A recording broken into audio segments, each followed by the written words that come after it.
Still got some technical issues going on, I guess.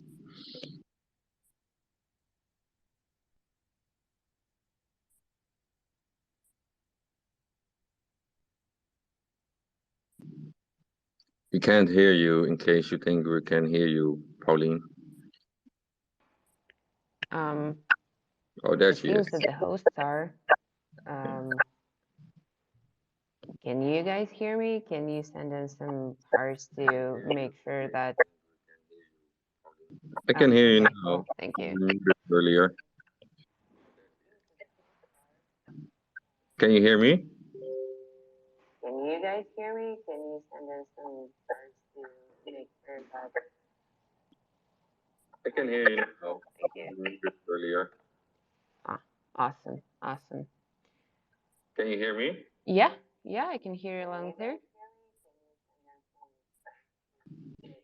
Sweet. Okay. So the audience is in much suspense we're going to talk about. So let's kick it off. Can you hear me? Yeah, Go to yeah, I can the, hear you the loud and clear. questions. Can you quickly introduce yourself? Sweet. Okay.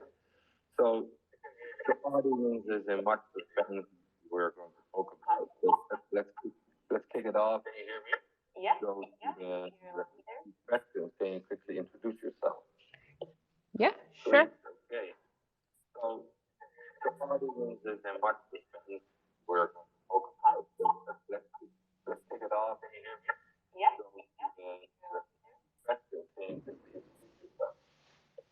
Yeah, sure. Okay. So the audience is in much suspense we're going to talk about. So let's kick it off.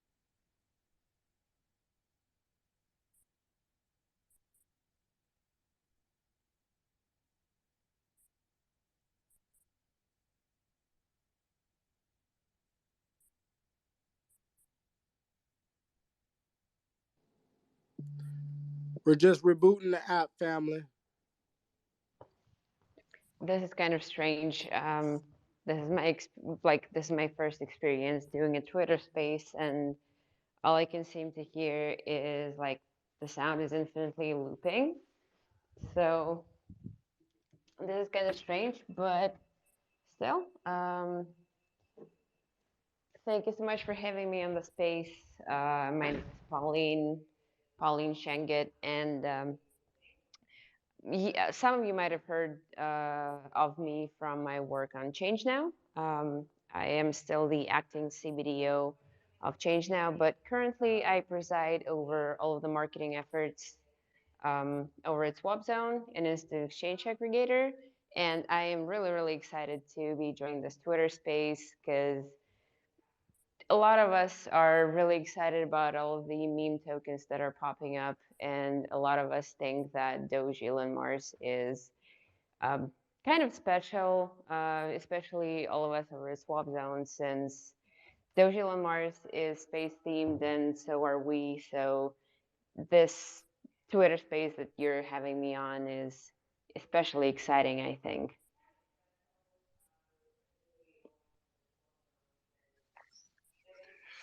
Thank you. We all believe here as well that Dogelon Mars is one of the special meme tokens out there.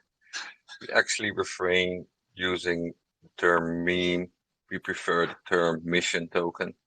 Why? Because we are on a mission to achieve longevity, which is more health for humanity, but also to become older with a better health as well. And then we have the other side where we're trying to reach Mars and colonize it and put our 2 cents in there and you know try and achieve to become the multiplanetary currency as well. So thank you for saying that. I also heard that you were part of Change Now. Change Now is pretty big as well. So just before we go into Swap Zone, I'm just wondering, why did you decide to work in both companies,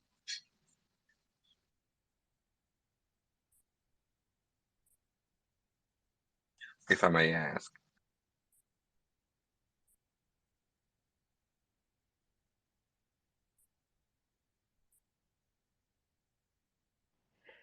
That's kind of a good question. First of all, thank you for pointing it out. I didn't by any means try to offend anyone. Mission token is a good term, and I'll be using that from now on. Since basically we do like what you guys have been doing, and the mission to colonize Mars is very noble, and we do support that 100%. As for Change Now and Swap Zone both, well, a friend of mine is running Swap Zone, and I'm kind of serving as an advisor and as someone who is helping out with marketing efforts. And since Swap Zone is a partner of Change Now, I figured that like there wouldn't be any conflict of interest involved. So I do see a lot of potential in Swap Zone, and I think that it can grow a lot and it can be a lot of help with, to some people. So I don't see any trouble, like working for both projects and enjoying contact with communities of both projects. And um, actually, it's been kind of interesting so far. You honestly get to see a lot of different perspectives on how you work on an aggregator and how you work on like a sole exchange service. So I hope that kind of makes sense. Working on Swap Zone has certainly been a lot of fun. Yeah, that makes a lot of sense to me for sure. Personally, I also like to do very diverse kind of things in my job. So yeah, that makes sense. So can you explain to the audience what swap zone is? The why, the how, and the what?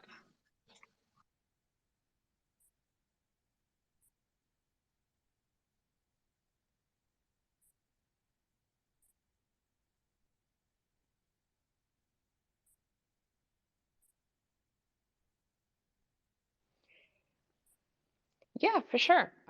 So basically, I'm pretty sure a lot of people in the audience have come into contact with like instant exchange services, like for example, like Changely or Change Now, so on and so forth. Um, SwapZone's team has been looking at the instant exchange service market for quite a while, and there's always some sort of thing going on where people are looking at different services and trying to find the best rate, or um, there is a certain set of other conditions that people tend to look at, such as pair availability, service, like service stability, asset selection, so on and so forth. So the Swap Zone team has decided to kind of um, put all of the services together. So when a person wants to exchange a certain pair of assets, they can just pick a service without having to look for without having to browse the internet for a long time, having to look for the service that they will like, the service that they will be using for now, like from now on.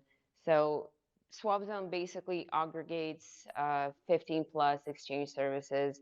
They rank them based on exchange time, based on ratings, based on several other factors. So basically, when you want to swap ETH to BTC, or when you want to swap Ethereum to SHIB or Ethereum to Dogelon Mars, you don't really have to go anywhere. All you have to do is just put in a pair and see all of the offers that are available and make your informed choice based on rates, based on the exchange time, based on several other things. I'm sorry, I have to go away from the space for literally 30 seconds because someone is knocking on the door. Okay, that can happen, right? We all get packages in strange times. But that's also one of the reasons why I like swap zone, because it makes a lot of things a lot easier actually, right? Because mostly we're stuck on an exchange and we're just using an exchange, and going to a place like Uniswap is quite the ordeal if you're not used to using that inside the crypto space. While with swap zone, it makes it a lot easier can just use a credit card just like on an exchange and swap anything you want and send it everywhere you want as well. So I do think that is one key part about SwapZone that I personally like, that I would like to mention. And it is different than an exchange. You also have to deal with a different type of fee setup. So if you feel like using a swap, I would say a place like SwapZone is actually easier to use than a place like Uniswap, because with Uniswap you have extra steps to make before you actually get the token that you want. And in general, you also get a little bit more fees going on. So depending on the size of your investment, it can actually be way more expensive.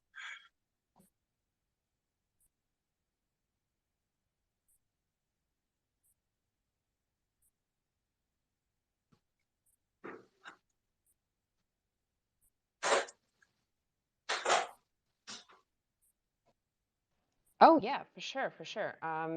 If you're comparing SwapZone to a place like Uniswap, sometimes Ethereum fees can get quite a lot more expensive than just a regular ERC20 token transfer or just a regular ETH transfer. So basically, all you need to do in order to use SwapZone is just to have like an Ethereum wallet and a wallet of the currency that you would like to swap into. And the whole process is generally like a lot more technically easier than using Uniswap. And I've seen a lot of people who have tried to purchase ERC20 tokens on Uniswap. They have run into quite a lot of issues with either them not having any idea about how Uniswap works, or them not having any idea about the fees or the risks involved on trading on Uniswap. And what SwapZone does, it basically gives clients, people who want to purchase any type of Ethereum, like an ERC20 token, a choice on how much they're paying, like how much of an exact crypto they're paying for their investment without any type of hidden fees. So basically, what you see is what you get. And that's what I think is pretty much the winning point of SwapZone when compared to other swap services, like, for example, Uniswap.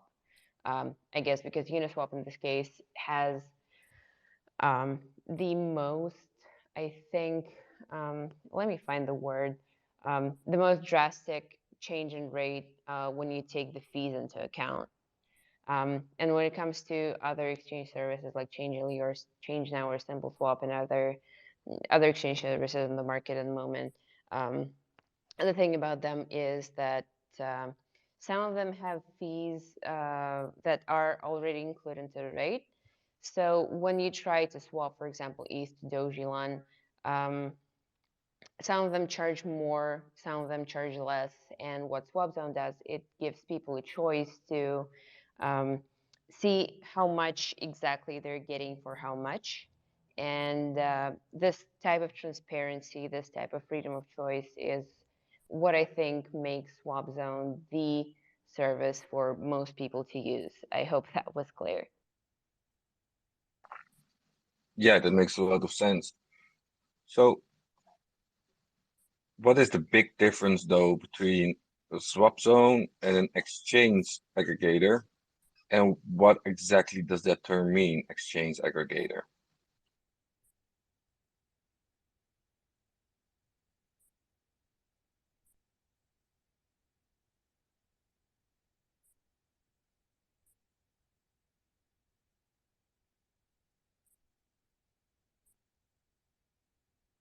Okay, first of all, let me explain a little bit on what exchange aggregator means in the first place, and then I'm going to kind of talk about what sets SwapZone aside from, I guess you could call them our direct competitors, other exchange aggregators in the market.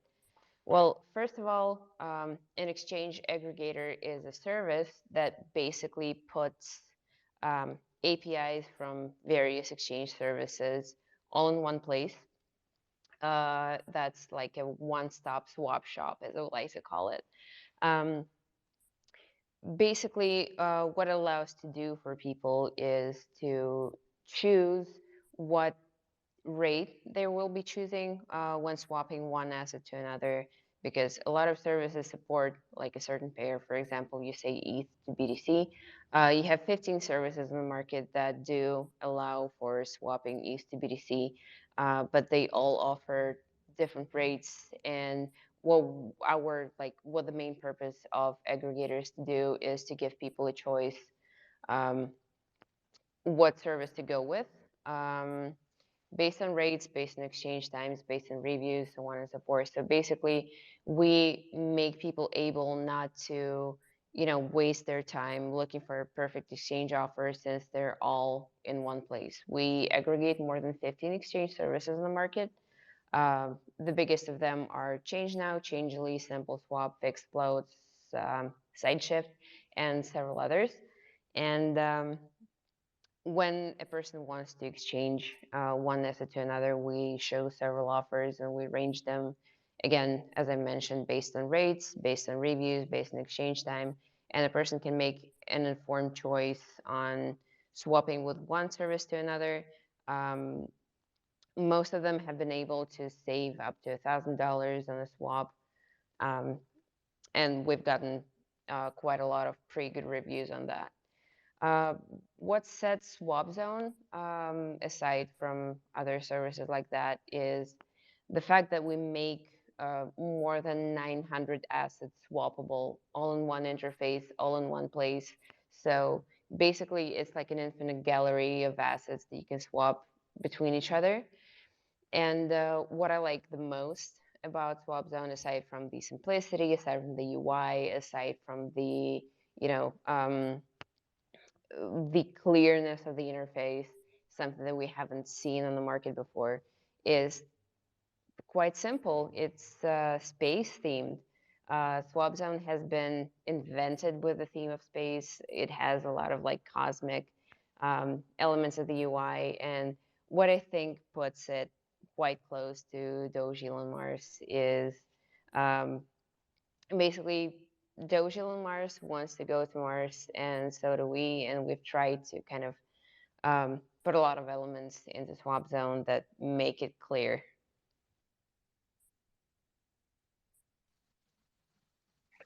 Yeah, that's really amazing. I just heard you said you have 900 different tokens on there that people can swap. I think that's amazing. It's an amazing number.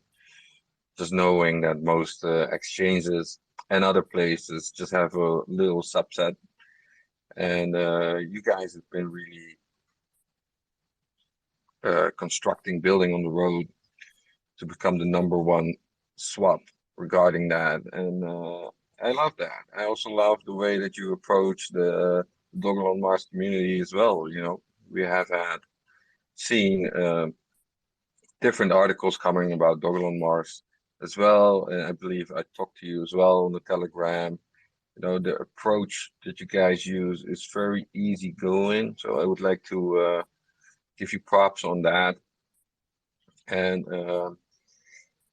yeah, so I do see here that we have another question about why are aggregators important, but I think you already answered that, why that is important, not just for the market, but especially for clients, for investors to use just to make things a lot easier. So I would actually like to ask you about how did you hear about Dogelon Mars?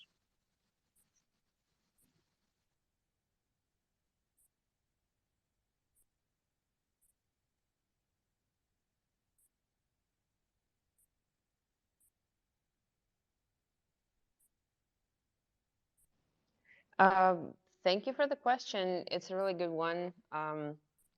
Basically, we, as a lot of exchange services and exchange aggregators in the market, we do tend to be kind of coin agnostic. That means that we do have to keep a certain kind of neutrality towards different assets in the market, different communities on the market. But those Dogelon Mars, I'm sorry, Dogelon Mars has been quite special because the community is especially vibrant, and we, all of the team, we do love the theme that you guys have been putting on. I have read the comics, by the way, and they're amazing. So we've decided to keep in touch with you guys because we do believe that Dogelon Mars does have a purpose and does have quite a lot of potential. So that's why we've been, putting on a lot of attention to Dogelon Mars. And you've mentioned the articles. Thank you so much about that. Basically, putting out the articles have been our own way of trying to raise awareness for the project and to make it easier for people to understand it. We do have our own community going on. It's a small one, but we're trying our best to grow it as fast as we can. And we do appreciate, obviously, we do appreciate you guys. And the articles that we've been putting out is one of the ways to show our appreciation and one of the ways to raise awareness about you, about your project, and make it known that Dogelon Mars exists. Dogelon Mars is like a pretty solid token on the market, and getting it is pretty easy, and getting it is awfully easy when you are using Swap Zone.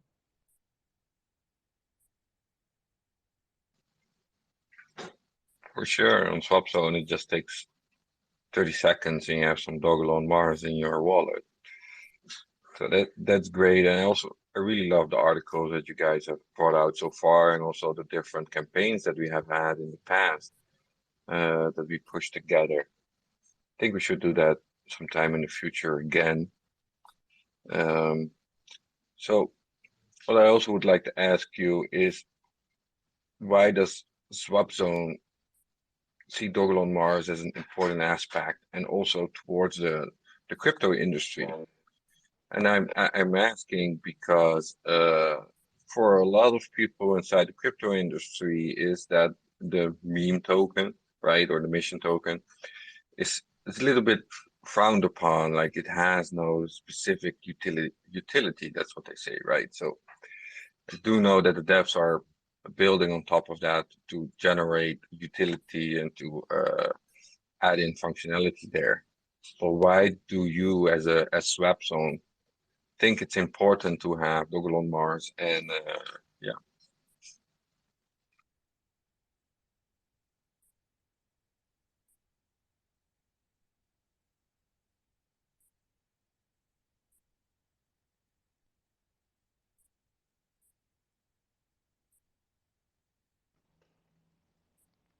Again, as I've mentioned, a lot of the exchange services in the market, Swap Zone included, do have to be coin agnostic. That means that any token that exists, mission token or not, meme token or not, is important and has equal value for us as a service and for the crypto community, for the crypto market as a whole. And I mean, trying to put aside different projects and trying to put aside different tokens is something that we have to be very careful about because sometimes random meme tokens do explode. Sometimes random mission tokens do get on the market, but they don't have any specific purpose. They don't have any specific goal behind the community. They don't have any specific vision that they have. But since we have a team that is very peculiar about looking at the market, about picking out projects to interact with, we've seen a lot of potential in the Dogelon community. We've seen a lot of potential with Dogelon, with the Dogelon token. We do think that the mission that you guys have is pretty awesome. Colonizing Mars is really good. This is something that we can certainly get behind. And I don't know. You know, when talking about what specific token to interact with, um, for coin agnostic services like us, it does get a little difficult. So we usually just what I'm trying to say here is that we usually get to be very peculiar about what projects we choose to put a lot of attention to. And since Dogelon Mars's mission and the Dogelon's Mars community has been brought up along the team discussions, we've decided to build quite a solid relationship, and that has been working quite well for us so far. And we do like to think that it has been working out really good for you guys as well.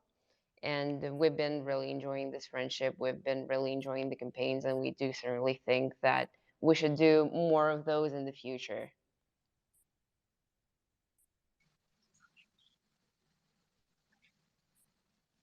Thank you for sharing that. And I believe the same. Also begs the question, what can we do to help you guys on your mission, right? Because everything around Subzone is also about space and etc. So is there something you have in mind, how we can help you out as well?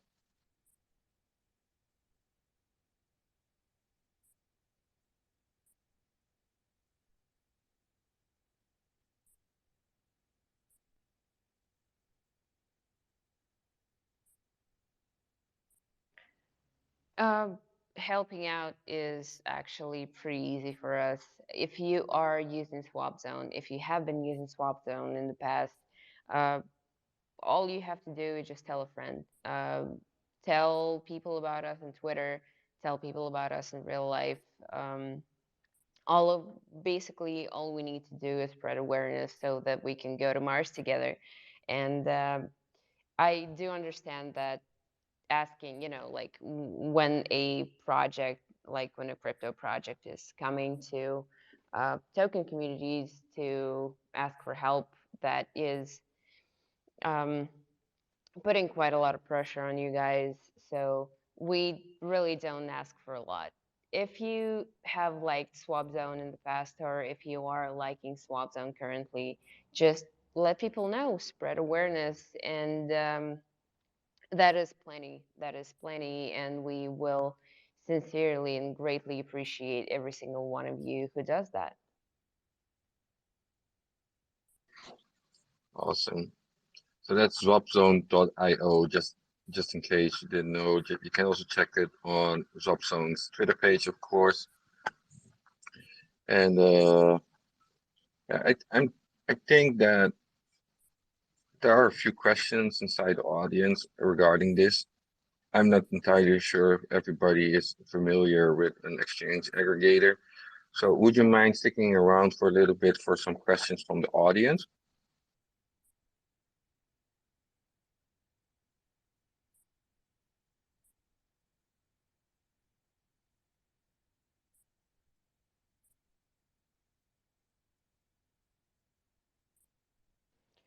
Yeah, for sure, for sure. Keep them coming. I am not in a hurry to go anywhere, so if you guys have any questions to ask me, I will be more than happy to answer. All right, thank you very much. So if you have any questions for SwapZone, just hit that speaker button and we'll let you up. In the meanwhile, Crypto Brown, do you have any questions for Pauline? Not really a question. Just congratulating. Swap Zone is a very exciting exchange, and whereas you can use your debit card or credit card to buy digital currencies, that's like so much easier for new investors who does not know how to use Uniswap or Transfer Tether to buy other digital currencies. So Swap Zone is the key. Thank you. Charlene, do you have any questions?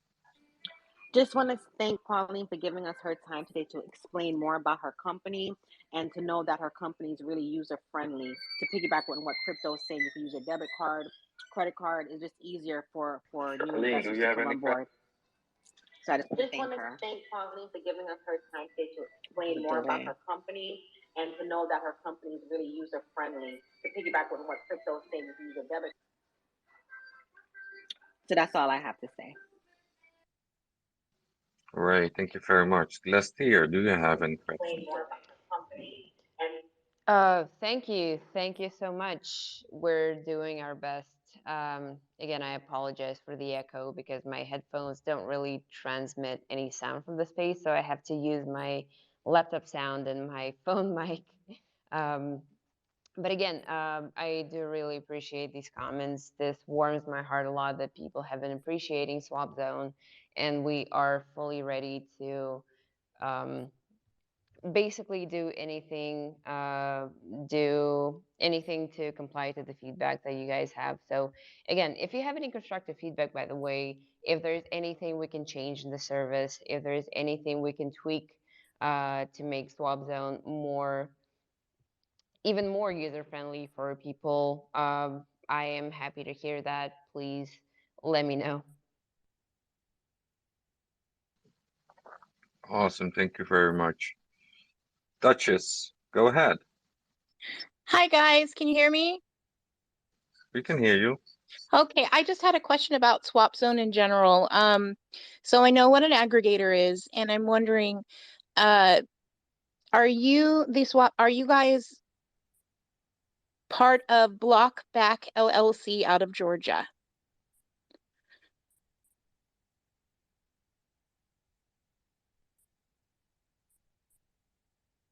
Pauline. There is some lag, so give her some time. No problem. Well, yes, you could say that Blockback LLC is our parent company. That's the software development company that has developed SwapZone, and at least part of our team are based out of Georgia, Okay, if that's what you're asking. so it's definitely not a decentralized unit, correct?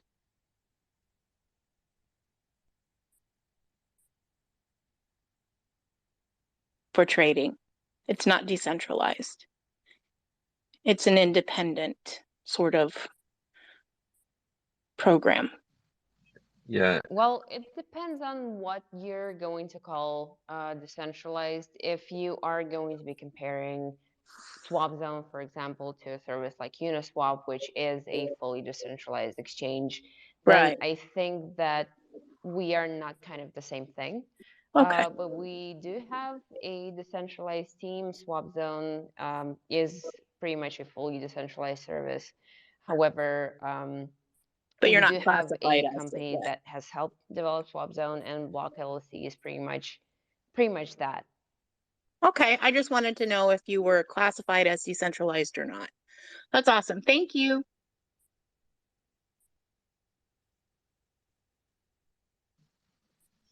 Krypton General, how are you doing? Pretty good, pretty good. Thank you very much. Thank you for the question. Just to clarify, um, for example, for example, Uniswap is a decentralized exchange, as in it runs on smart contracts, and SwapZone is a little bit different, as in it works on an API that aggregates several instant exchange services that are not fully decentralized per se. So I hope that helped shed a little bit of light on how a service like ours works.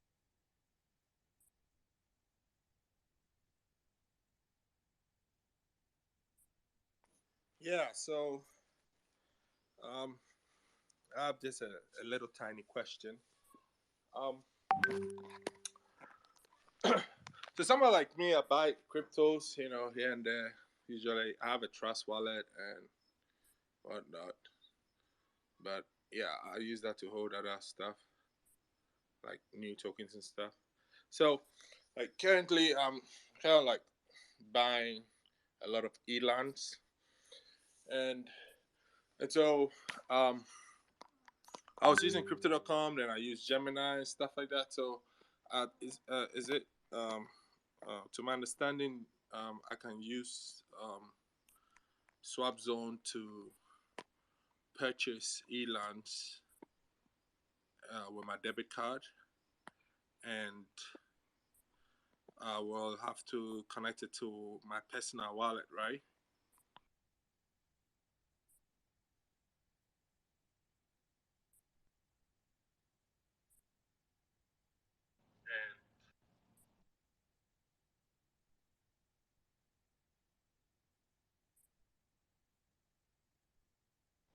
Thank you so much for the question.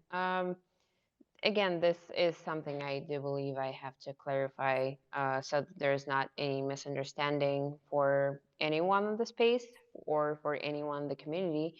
Um, SwapZone does not support credit card or debit card purchases as of now. We are working on adding it um, as soon as possible. I do believe we're going to be done with doing that by the end of Q2 2022.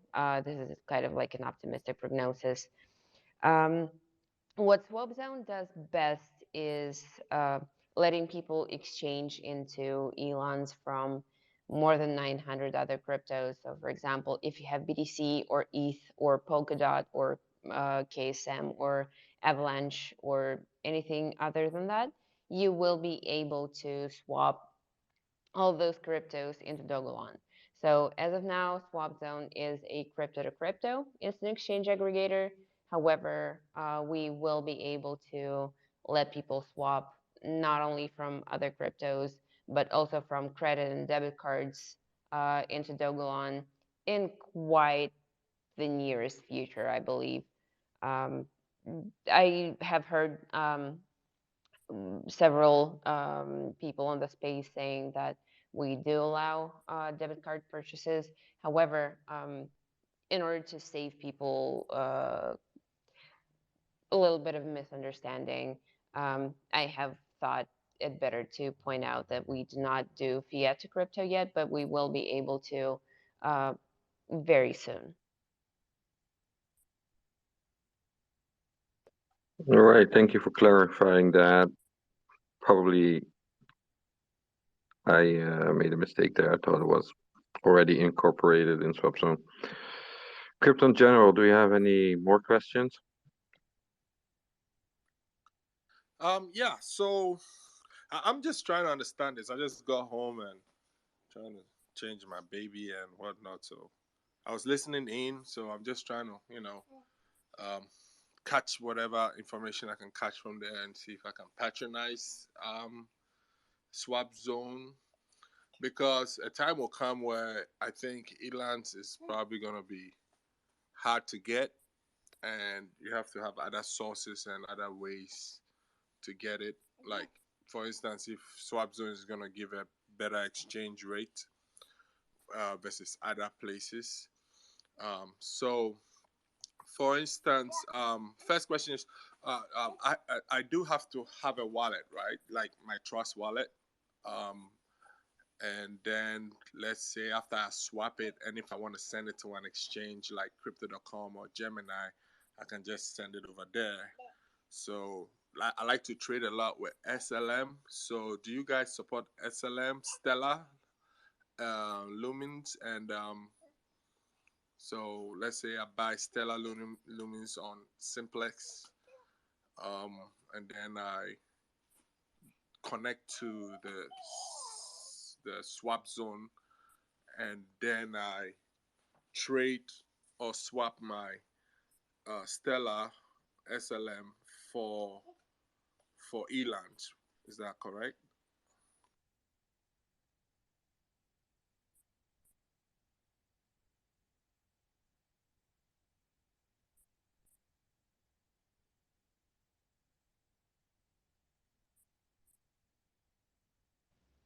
Yeah, we do certainly support that. You do have to have an external wallet for that. So Trust Wallet is a great option, or any other wallet on the market that supports both XLM and Elons. If you do have Elons, you can freely come in and swap it for XLM and vice versa on SwapZone. And you've mentioned that if SwapZone is going to uh, give you a better exchange rate than anything on the market, I have felt it necessary to point out that we will, by default, give you a better exchange rate since we aggregate so many exchange services. Basically, the entire market of instant exchange services is going to be on SwapZone. So you are bound to have the best rate possible because basically the entire instant exchange market is already aggregated with us. So if you'd like to swap your XLM into Elons and back, we will be able to give you the best rate on the market, hands down.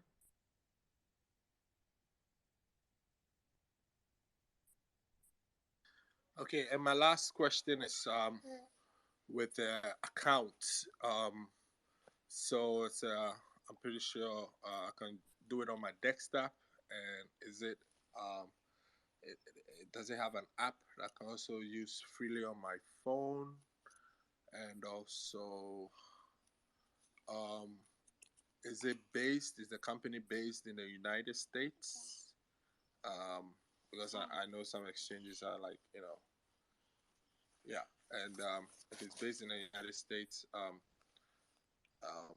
is it difficult to set up an account? What documentations does one have to submit for security purposes?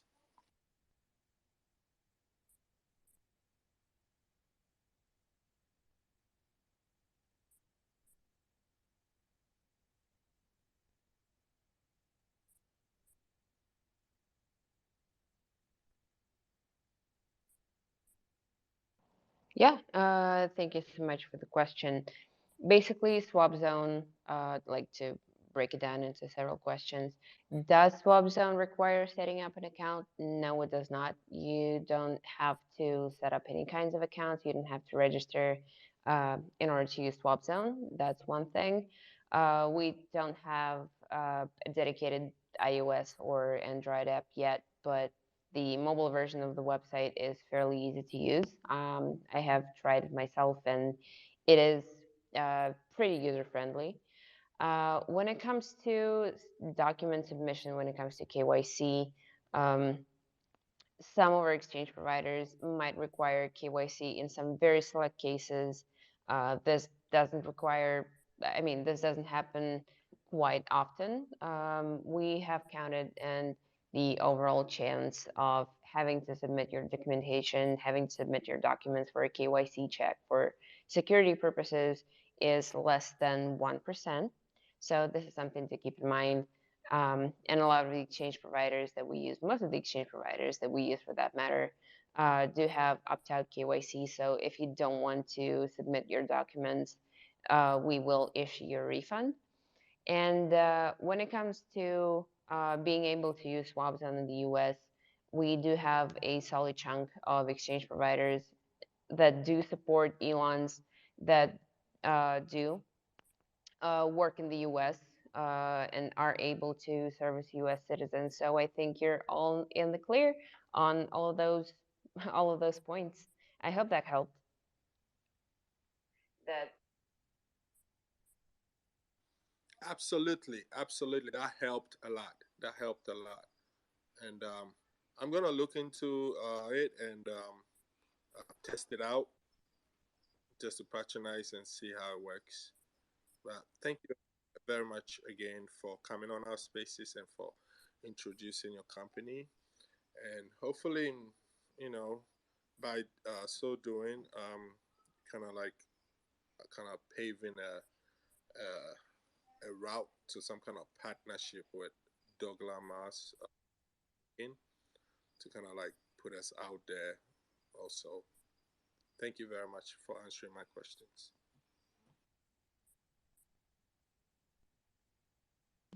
Awesome. So Swap Zone has a delay, so everything takes a little bit longer. I apologize for that, guys. So, Mr. Dogelon Mars, you had Thank a you. question. Thank you so much for asking those questions in the first place. Those have been really good, and I do I do hope that I have been able to make it a little bit clear for people who have been planning on using Swap Zone and have had those questions. I do like to think that I have been able to help them out.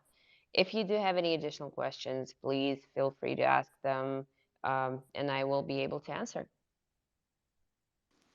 Yeah, if you guys can hear me, I do have a couple of questions for Zwapson or Pauline. We can hear you. Go ahead. So as have you guys seen with the cyber attacks and stuff that we've been seeing on smart contract exchanges and stuff like that for a startup project? A lot of I've seen a lot of projects they do get audited now Yeah, by sure, go ahead. by companies like Certic, Open Zeppelin. They do check for typographical errors. They check for the trust of transfer of funds.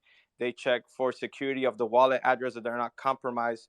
So SwapZone being a startup project, have you guys been getting in contact with these audits and getting those getting the project of the blockchain, the smart contract certified by these companies?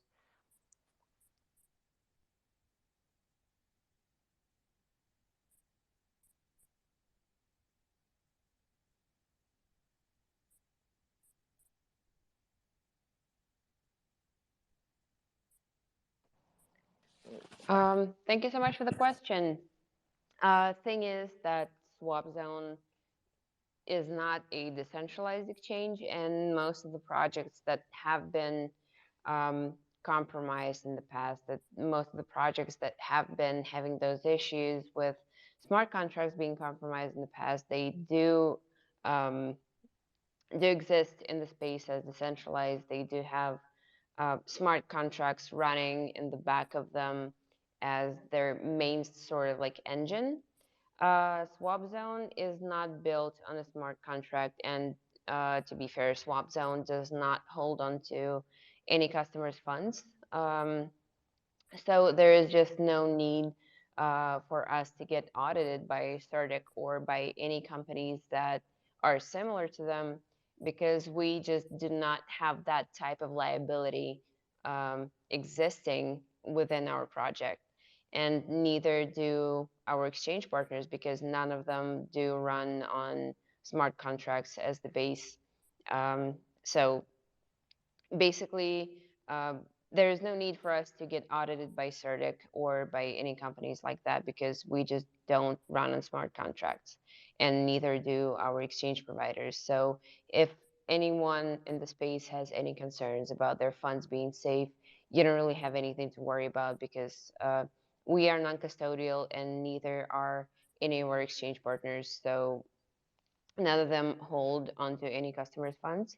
So everyone is in the clear. Thank you. I hope that sheds some light on the project and the startup as well. And congratulations again. Thank you for that information.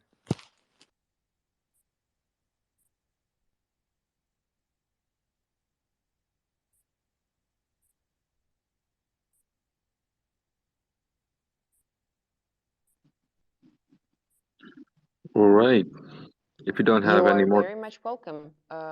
Thank you for asking that. I hope a lot of people have had their have had any misconceptions they've had about SwapZone cleared.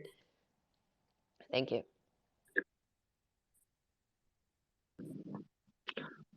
Loner, go ahead.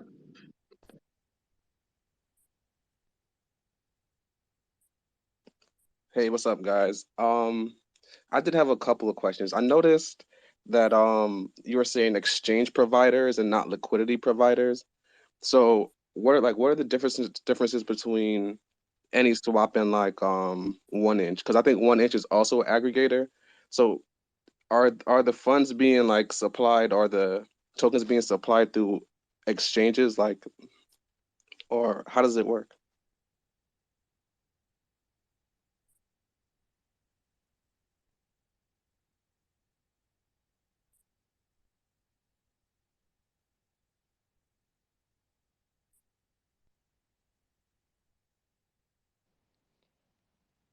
That's a real question. Thank you for asking it. So basically, when we're trying to, make a dichotomy between liquidity providers and exchange providers, um, liquidity providers that do supply liquidity to services like 1inch or like DexAG or anything like that um, are kind of different from the exchange providers that we use. Basically, when you have either a decentralized aggregator like 1inch or in like an instant exchange service like Change Now or Changely, they do have to rely on liquidity providers, indexes for 1 inch, and centralized exchanges and decentralized exchanges for instead like instant exchange services like Change Now. They do provide them liquidity, I guess you could say, in bulk. There is a lot of technical stuff involved. They do have pretty complicated engines that do draw liquidity from different sources. With SwapZone, it's a little bit different because we just pull APIs from different instant exchange services like ChangeNow and SimpleSwap and Changely, and we don't really touch any of the money that our clients give us. All we do is give our customers, our clients, access to different exchange services in one interface. So we don't really deal with how would you put it more clearly? Basically, when a client uses SwapZone, they don't send the money to SwapZone directly. They send the money to an exchange services that they are using within SwapZone. So we do not deal with liquidity per se. We don't deal with money. All we do is just aggregate a lot of the services in one UI. I hope that was clear.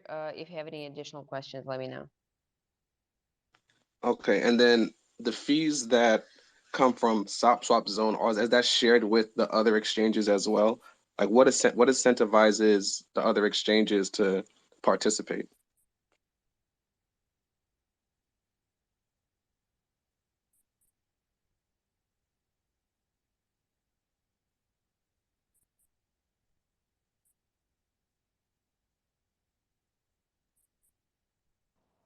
Basically, all of the exchange providers that work with SwapZone, they work on a revenue share model. SwapZone itself does not charge any additional fees. A lot of the exchange services that we work with, they have their own revenue share models. Some of them share like 0.2% off of every exchange with us. Some of them share 0.1. Some of them share a little bit more, a little bit less. SwapZone does not do any markups. So, for example, if you were to swap BTC to Dogelon on SwapZone, and if you were to choose Change Now as their liquidity provider, the rate would be the same and the fees will be the same as you would have on Change Now, the website itself. So SwapZone, basically the entire principle of SwapZone is to share the rates as they are on the services that we work with, and all of the money that we make are just revenue share from what our exchange providers are willing to share with us. Ours on top. All right, cool. Thank you.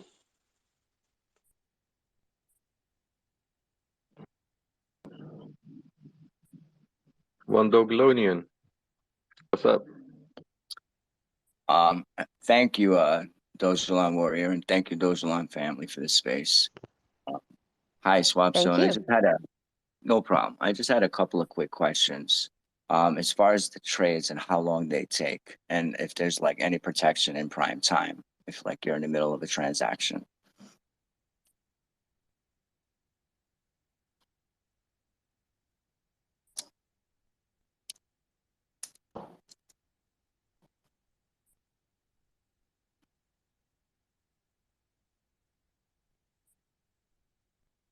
Yeah, hey, thank you for the question.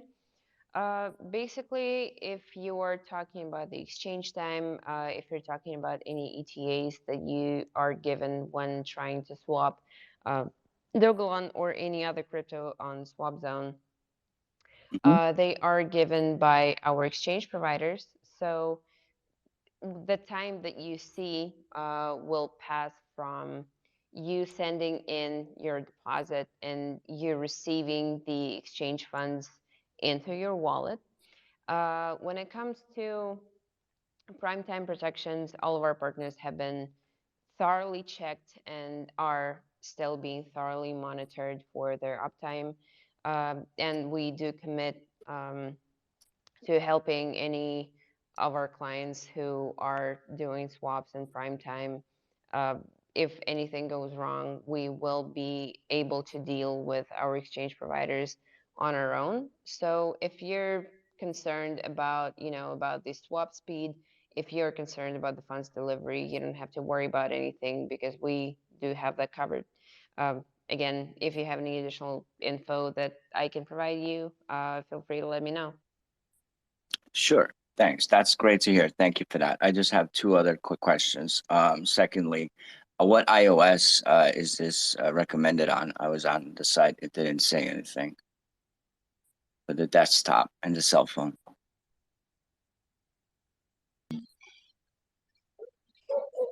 Hello, my friends and I are optimistic about the future. Hello, my friends As and I've I already mentioned invested in on the this space, project we don't have iOS or Android apps available, like dedicated apps. So you can just use SwapZone in any browser that you use on your phone. So Safari, for example, or Chrome or Firefox, and SwapZone will be just as good on any of those browsers. If there's any need, like if anyone in the space thinks that SwapZone should have dedicated iOS or Android apps, also let me know and we'll think about it. Great. One other thing, and that's it. I'm done.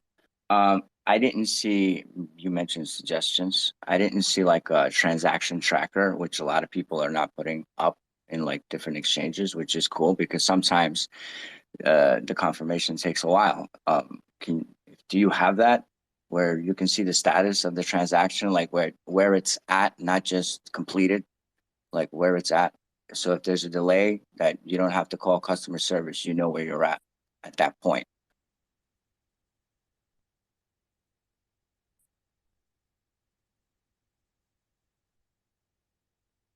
Like where it's at. Yeah, of course. Any of the exchanges in SwapZone does have dedicated transaction statuses, so you always know where your funds are at. So at the moment, we have 5 exchange statuses. So that's waiting for deposit, confirming the deposit, exchanging the deposit, sending the deposit, and completed. So at any stage, we try our best to communicate as clearly as we can where your funds are at, what our exchange partner is doing with your funds, and if the exchange fails, which does happen, but it does happen very seldom. You will be also let known about that. And if anything happens at any stage of the exchange, you can talk to our support and we'll do our best to figure it out. I think the least, like the thing that we want least at any stage of the exchange is to let the client hanging. So we always do our best to keep you in the know about what is happening with your funds. Thank you.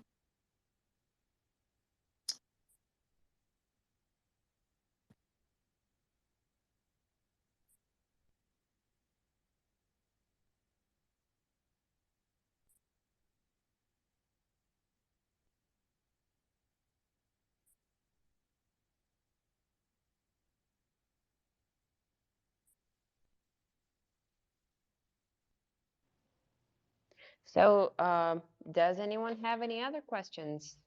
Please let us know. How do you guys plan to build like a moat around the company? Like if you guys are just aggregates and the fees are not necessarily shared, how does it plan to be like a sustainable business model where the workers like don't get burnt out? Like what's the incentive?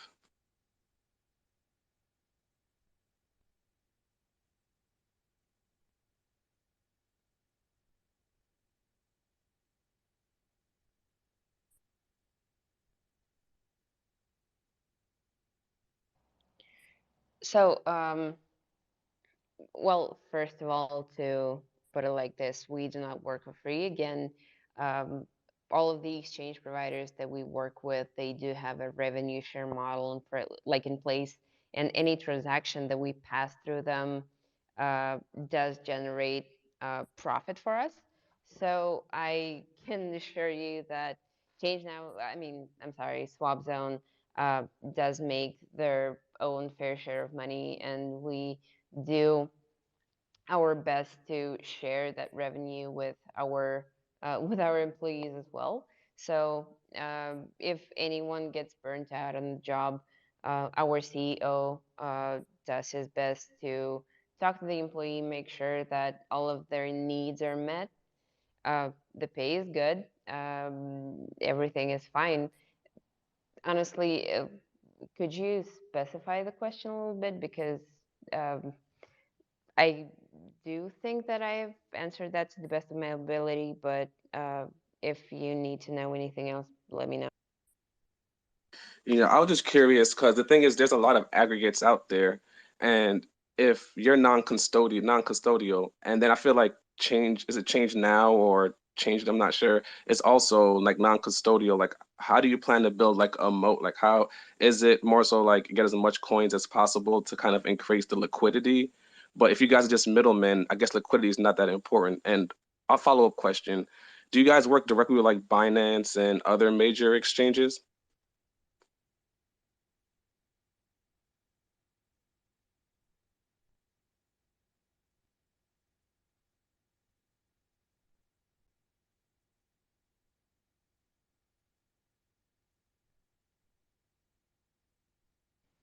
Yeah, okay.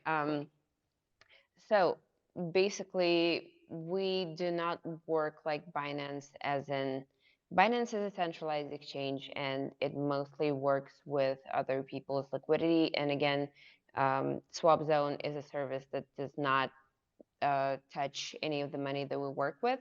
So I guess the um, plans for the future and plans for growth are to connect as many exchange services as there are on the market in one neat place, so that our clients don't really have to go anywhere else to swap their funds. So what we're trying to do here is to kind of build like a one-stop shop for anyone who wants to do anything with their crypto, uh, to be able to access any type of crypto interaction services all in one place. So a crypto to crypto exchange service is one part of the business. However, we are planning on adding more functions like a fiat to crypto aggregator, so that when people want to purchase their crypto with credit cards, they will be able to access a service within Swap Zone that is similar to the crypto to crypto part. We are also planning on adding perhaps like a wallet aggregator. So if someone wants to get into crypto, they will be able to come in, they will be able to get a wallet that they want to get and swap their crypto, or get some crypto via a credit card. Um, Again, if you are comparing Swap Zone to Binance, that is kind of like a different type of service, because again, we do not deal with our clients' money. We do not deal with order books or anything like that. We just make sure that anyone who comes onto Swap Zone and wants to swap one crypto to another, they do get the best instant exchange offers that the market can offer at the moment. Again, now for crypto to crypto, soon we will be able to add a similar thing for fiat to crypto and crypto to fiat as well. Okay, I just want to step in there really quick, Lone, because I'm noticing a little mismatch in the questions, and I might be wrong, but I just want to mention it. Like the big exchanges like Binance works with market makers. Market makers supply the liquidity, or it can be an LP token. It can also just be the token itself. And Swap Zone or 1inch in that regard is not working specifically with market makers. It's a different type of market in that regard. So I'm not entirely sure if you are aware uh, about that difference. because Binance wants to work with market makers, and in that way, the market makers get their fees based on the fee in the exchange itself. While an exchange aggregator is just swapping, right? It's really just a swap. It is, you can compare it with a Uniswap, but it is different because you're working with APIs that pull the fees or the specific token from a space that is directed of the specific partner that they have. While a market maker makes a specific agreement that you have X token, and the exchange may use that X token or the LP token behind it. It can be a specific amount, depending on the fee structure or the agreement that you have. And it's not the case with an exchange aggregator. Okay, I get what you're saying, but the reason why I mentioned Binance is because somebody has to custody the coin, somebody has to be holding it. So I'm assuming for SwapZone to be the most efficient, it would have to, I guess, have really advanced APIs to the point where it finds every single Yeah, that's person a trying to fair sell point. at the So time. basically, if you were to put it very simply, um, if you were to, to make it like sort of like a multi-store building, so um, at the very bottom, you do have centralized exchanges or decentralized exchanges. Like, for example, um, a good example of that could be Binance for sexes and Uniswap for dexes. They do work with market makers that do kind of do a liquidity churn and get their fees based on the amount of liquidity that they provide. On top of sexes and dexes, you have instant exchanges like ChangeNow, like Changely, like Simple Swap, whatever. They do draw liquidity from Binance or Uniswap for them to be able to let their clients swap, for example, between Huobi token and like a Dogelon Mars, or BTC to ETH, BTC to XMR, Avalanche to Polkadot, whatever. That's like another layer on top of that. And swap zone is kind of the third layer on top of the centralized exchange at the bottom and instant exchanges in the middle. So what we do is we serve as a middleman between the end user, so a person who wants, for example, to swap BTC to Dogelon, and instant exchange providers like ChangeNow or Changely. And basically, the fees that we do charge and the fees that we do get are the fees that exchange providers get from, uh, I guess you could say, like get from centralized exchanges or decentralized exchanges. So basically, instant exchange providers that we do work with, they do serve as market makers and sexes indexes like Uniswap and Binance. I hope that was clear. Yeah, for sure. That's definitely clear. And what's interesting is that as like for example, like KYC becomes a big thing and stuff like that, there's always new and new ways in a way to code around it because you're basically Swap Zone is working with companies that have to KYC, but because they're middlemen and they're working with other people that already have those connections, it kind of reduces the friction basically.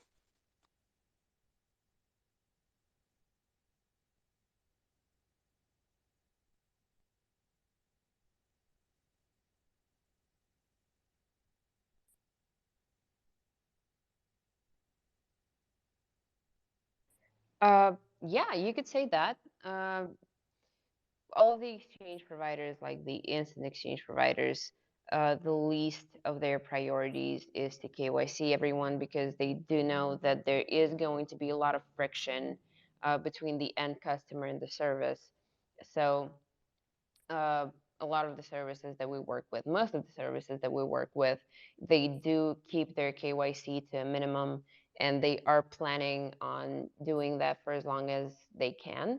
Basically, as someone who has and is still working on Change Now, I am kind of familiar with how exchange services like Change Now do work. And uh, all of them do care about their client, like about the client's privacy as much as they can, and they do that a lot. And thanks to the risk management systems that are implemented in a lot of the exchange services, like instant exchange services, I mean, um, they do give clients a possibility to retain their privacy while still trying to uh, keep, money laundering and all of the other KYC reasons to a minimum. Okay, well, I definitely appreciate what you guys do for sure. And the idea sounds really good. I've never used Swap Zone, but I'll definitely check it out. But I guess just one last question. Um, do you see, because the thing is just so like in a way I see everything interconnected like webs in a way. Do you see like more so a lot of like I don't know. Is it going to get to a point where do you believe, not sure that you know the answer, but that most of these things will be working seamlessly, like to the point where nobody will even be able to differentiate between, I think you mentioned Changely and or Change Now, whatever, not sure what it's called, and Swap Zone.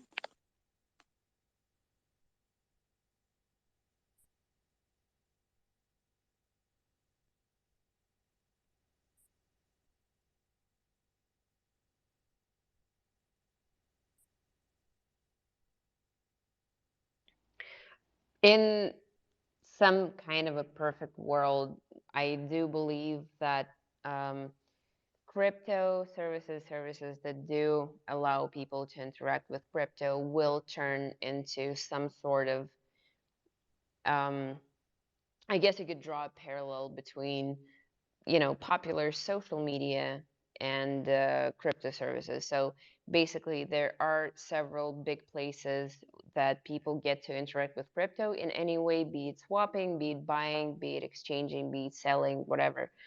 And I think the future in this case is standing behind the marketplaces. So we do know that there are a lot of services that do um, give similar offers onto swapping similar pairs of tokens or giving, similar wallets or whatnot. But there are so many of them on the market at the moment that it can get a little bit hard for people to choose. There are several factors again, like how often do they KYC, how good are their rates, how good is their delivery time, so on and so forth. And what marketplaces like ours are trying their best to do is to put everything in one place so that when a person wants, like when a person thinks, oh, hey, I am going to swap BTC to ETH, they don't have to stress about having to choose a separate service. They can just come onto Swap Zone. They can just put in the pair that they want to exchange between, and they see all of the information that is available in the market at the moment right at their fingertips. They don't have to spend additional time on researching several services, researching several offers. Everything is already there in one place. And I do believe that the future of the crypto market is lying in exactly that. Time is important, people's attention is important, and we don't really want people to, just spread their attention thin, spread their time thin between several places in the market that they have to go through to interact with the crypto. So having one marketplace, having one aggregated place where everything is available is really important. And I do believe that the crypto market's future is lying in that. Thank you.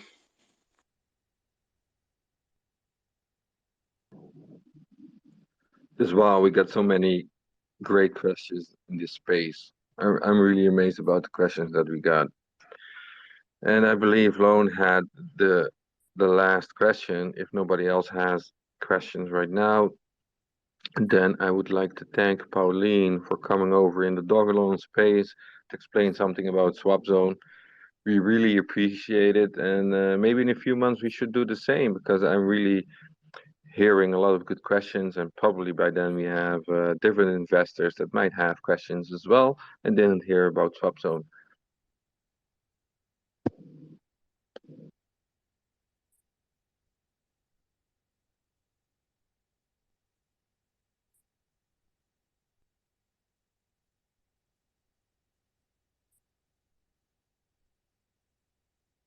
Thank you so much for having me on. I mean, if you have any questions, keep them coming. If you would like to hang around in the space, please be our guest.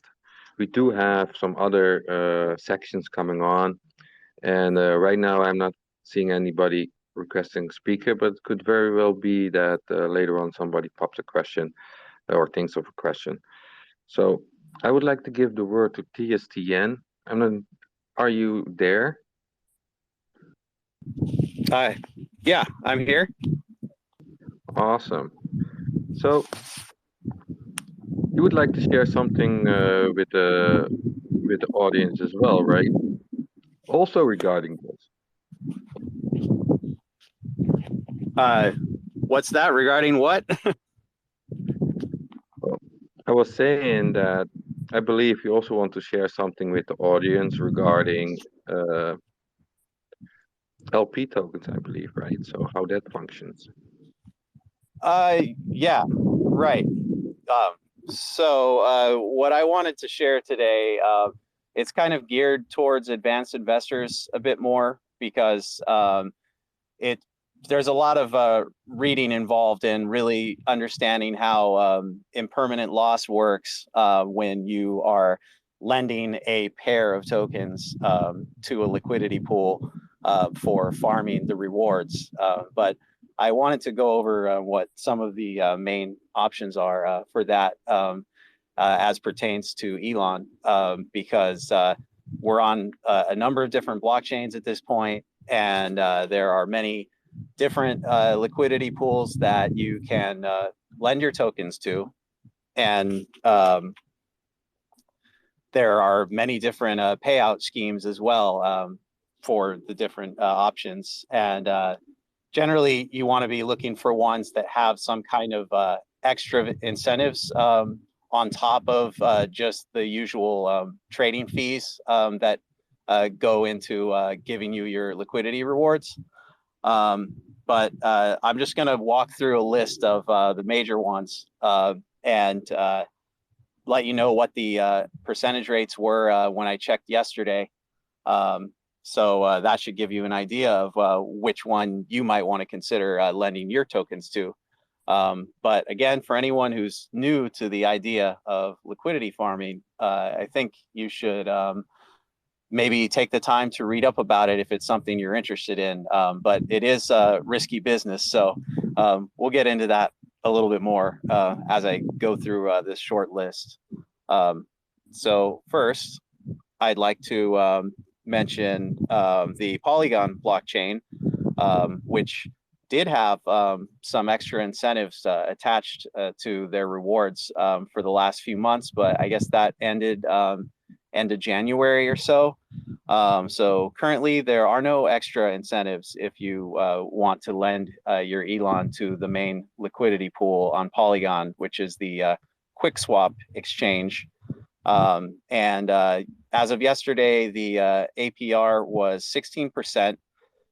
So that's not super good as far as liquidity rewards go. But the nice thing about Polygon is just that the fees are low and they have a lot of different coins on there. So that's one to consider, but not really recommended as you hear some of the next ones on this list.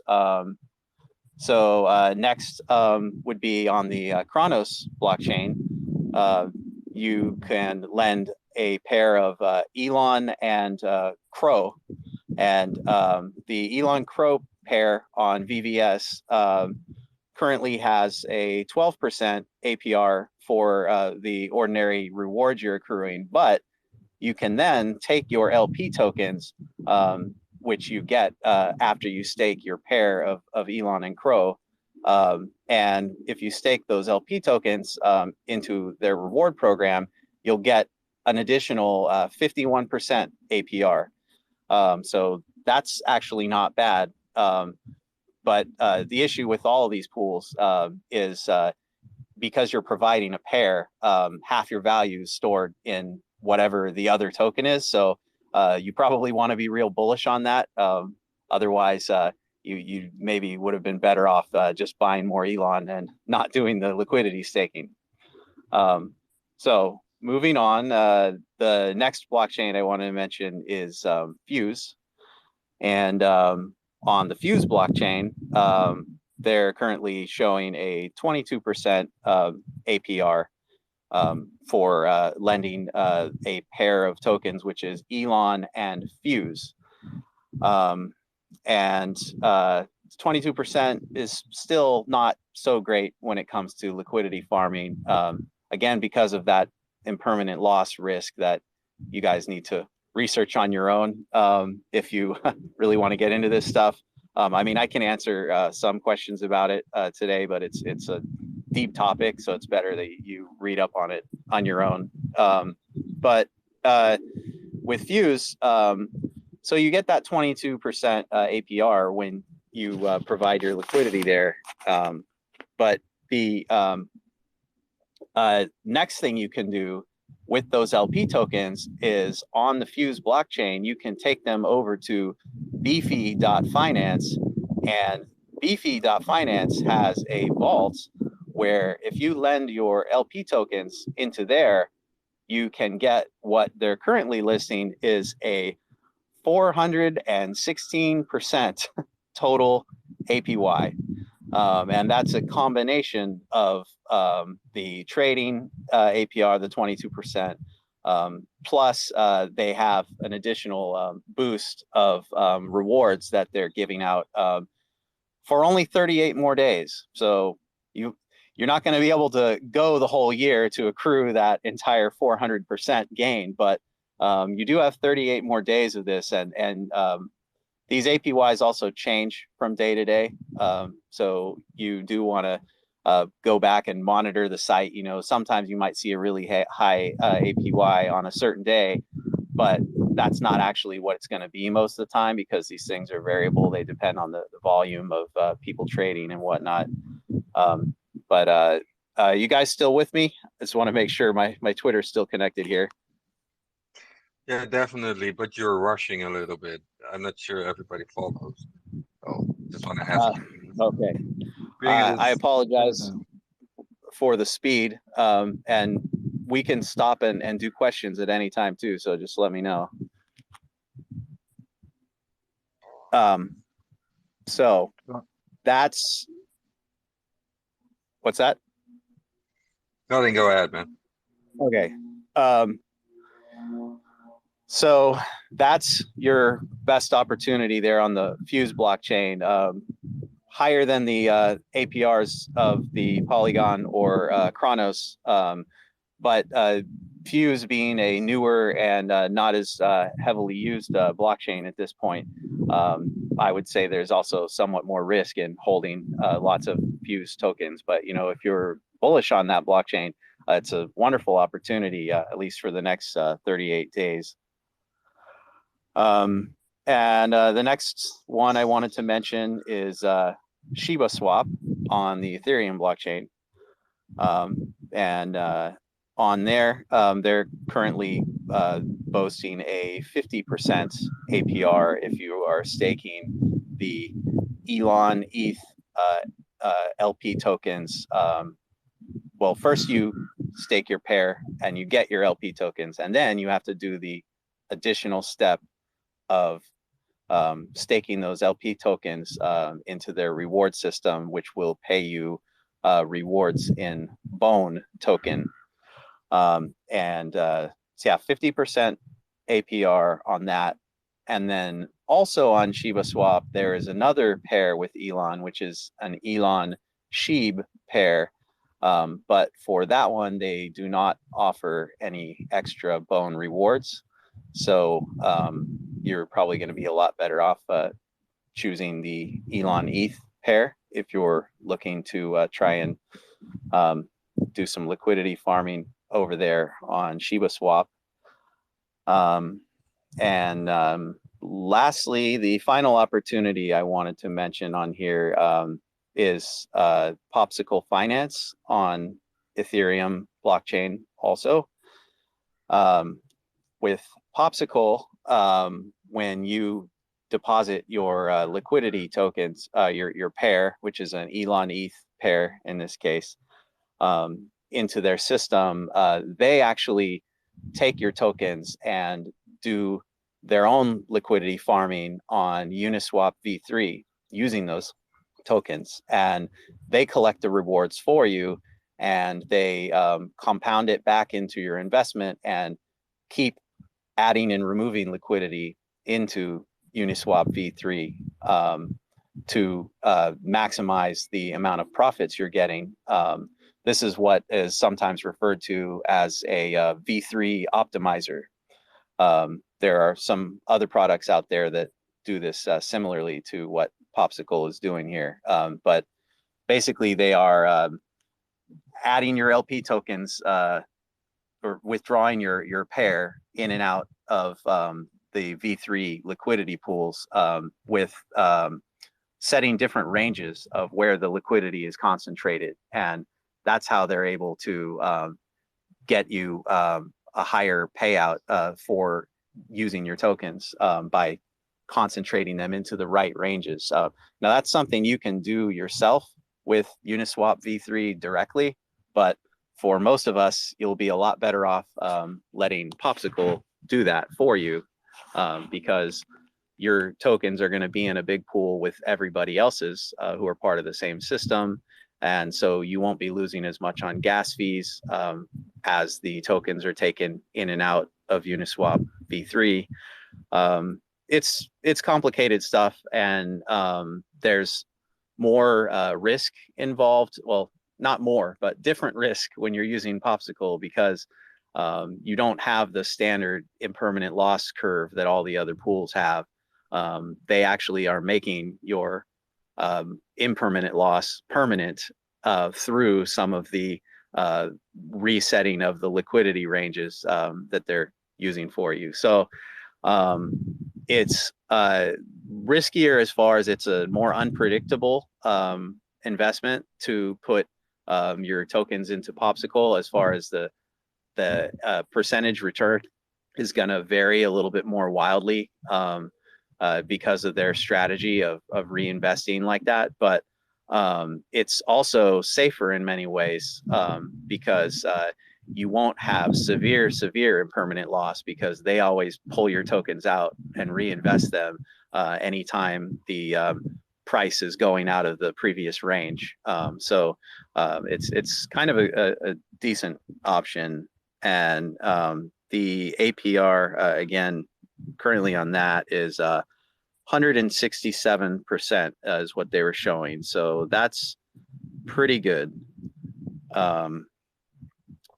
But oh yeah, one other thing I meant to mention earlier is with VVS, they offer an option where you can set up like some stops to say like pull my liquidity out if the price hits a certain range. So that's a nice feature as well, as far as being able to protect yourself from too much impermanent loss. So there are, of course, other dexes and places where you can provide liquidity and farm some of the payouts from the trading, but I'm not mentioning the others right now just because they don't have really high rates of return currently, and none of them are incentivized beyond the normal fee structure that those dexes offer. So that's why I'm not going to get into some of the others. But you're free to ask me about any of that as well. So that's all I had for today. So if anyone has any questions, please go ahead. Awesome, and thank you for sharing the different farming options that we have in the market that can really make a difference. And I just want to iterate on the impermanent loss factor here. It is important to get educated on what that is and what it can mean to you and how you can protect yourself against it. So if you're feeling like farming anywhere, it doesn't really matter, you would still have that specific risk in place. So make sure that you get information on it so you can take a conscious decision and not that later on You get hit by an impermanent war scenario, and you have a big question mark above your head, like why did that happen? Yeah. That being said, though, I do know that there are two people right now that have a question. If you also have a question for TCN, just hit that speaker button, and then I'll let you up. And for now, Scott, go ahead. Hey, what's going on? Awesome little Twitter spacers. Good to hear about Swap Zone. The more places that Dogelon is, the more new people that'll be onboarded. Some just from curiosity, some just from being able to access it easier. Any new outlet listing is going to be awesome. But what TSTN was saying, is a little more advanced, but he's in one of my private channels, and he's a really intelligent person, a lot of experience. So definitely listen to what he says. But I know when I first bought Dogelon, I didn't know hardly anything about crypto, and where the future of crypto is headed is passive income. You do that by farm yielding and staking. And it's not something to just jump into, but there's all kinds of stuff out there on YouTube and live streams, all kinds of different things you can tap into to educate yourself. And it's not something you need to rush into. But something else I was going to talk about is the importance of holding your own keys, private wallets, and like MetaMask or Trust Wallet, and even if you're holding a significant amount, or even if it's just a little, the safest way to go is a hardware wallet like Trezor or Ledger. And if you did do those, don't order them from Amazon. Make sure to order directly from their website so that there is no chance of malware being embedded. Um, and something that's very important about holding your tokens in your own wallet is there's something that's about to happen in the very near future that's never been done before. And someone is hard forking the entire Ethereum blockchain and creating a new blockchain, but it's going to bring with it the entire Ethereum ecosystem. So any ERC20, which Dogelon is one of, or SHIB, or Aave, Hex, there's thousands of them. They're all going to be duplicated, and it'll be the world's largest airdrop. And they are going to just show up in your wallet if you have a private wallet with no value at all. But anybody can start liquidity pools, and once purchases are made, it'll create supply and demand and price discovery. Yeah. You do know this is the Dogelon space, right? Yeah, no, I'm talking about Dogelon. Yeah, we both know what you're also talking about. Well, if you're holding, I'm just saying, it affects Dogelon. And if you're holding in a private wallet, if you have 3 billion Dogelons, you'll get 3 billion more, which may or may not become value. But holding your own keys just for safety and security reasons, the number one risk in crypto is administrative keys on exchanges being compromised. So it's smart to do anyways. But you also may get some free Dogelon that will may or may not become valuable as well. So I'm just throwing that out there. If it does happen, I'm all over it. So you can ask me any questions later on. But that's all I got. Just looking out for the community, because free money is good money. I have to just jump in real quick. That's literally impossible because when you can't fork a blockchain, because the blockchain is literally the community. You know what I'm saying? It's literally me and you. It's like if you could fork things that simply, Elon wouldn't have bought 9 billion worth of Twitter. He would have just created a Twitter. So you have to realize that is literally not possible. I am not a coder. I'm not an engineer. I just done my own research, but you can't fork Ethereum.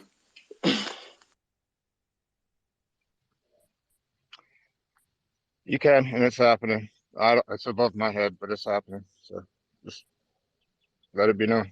That's all. There's network effects. Like I would like honestly, the thing is I'm always open-minded, so I'm always interested of where you got that information.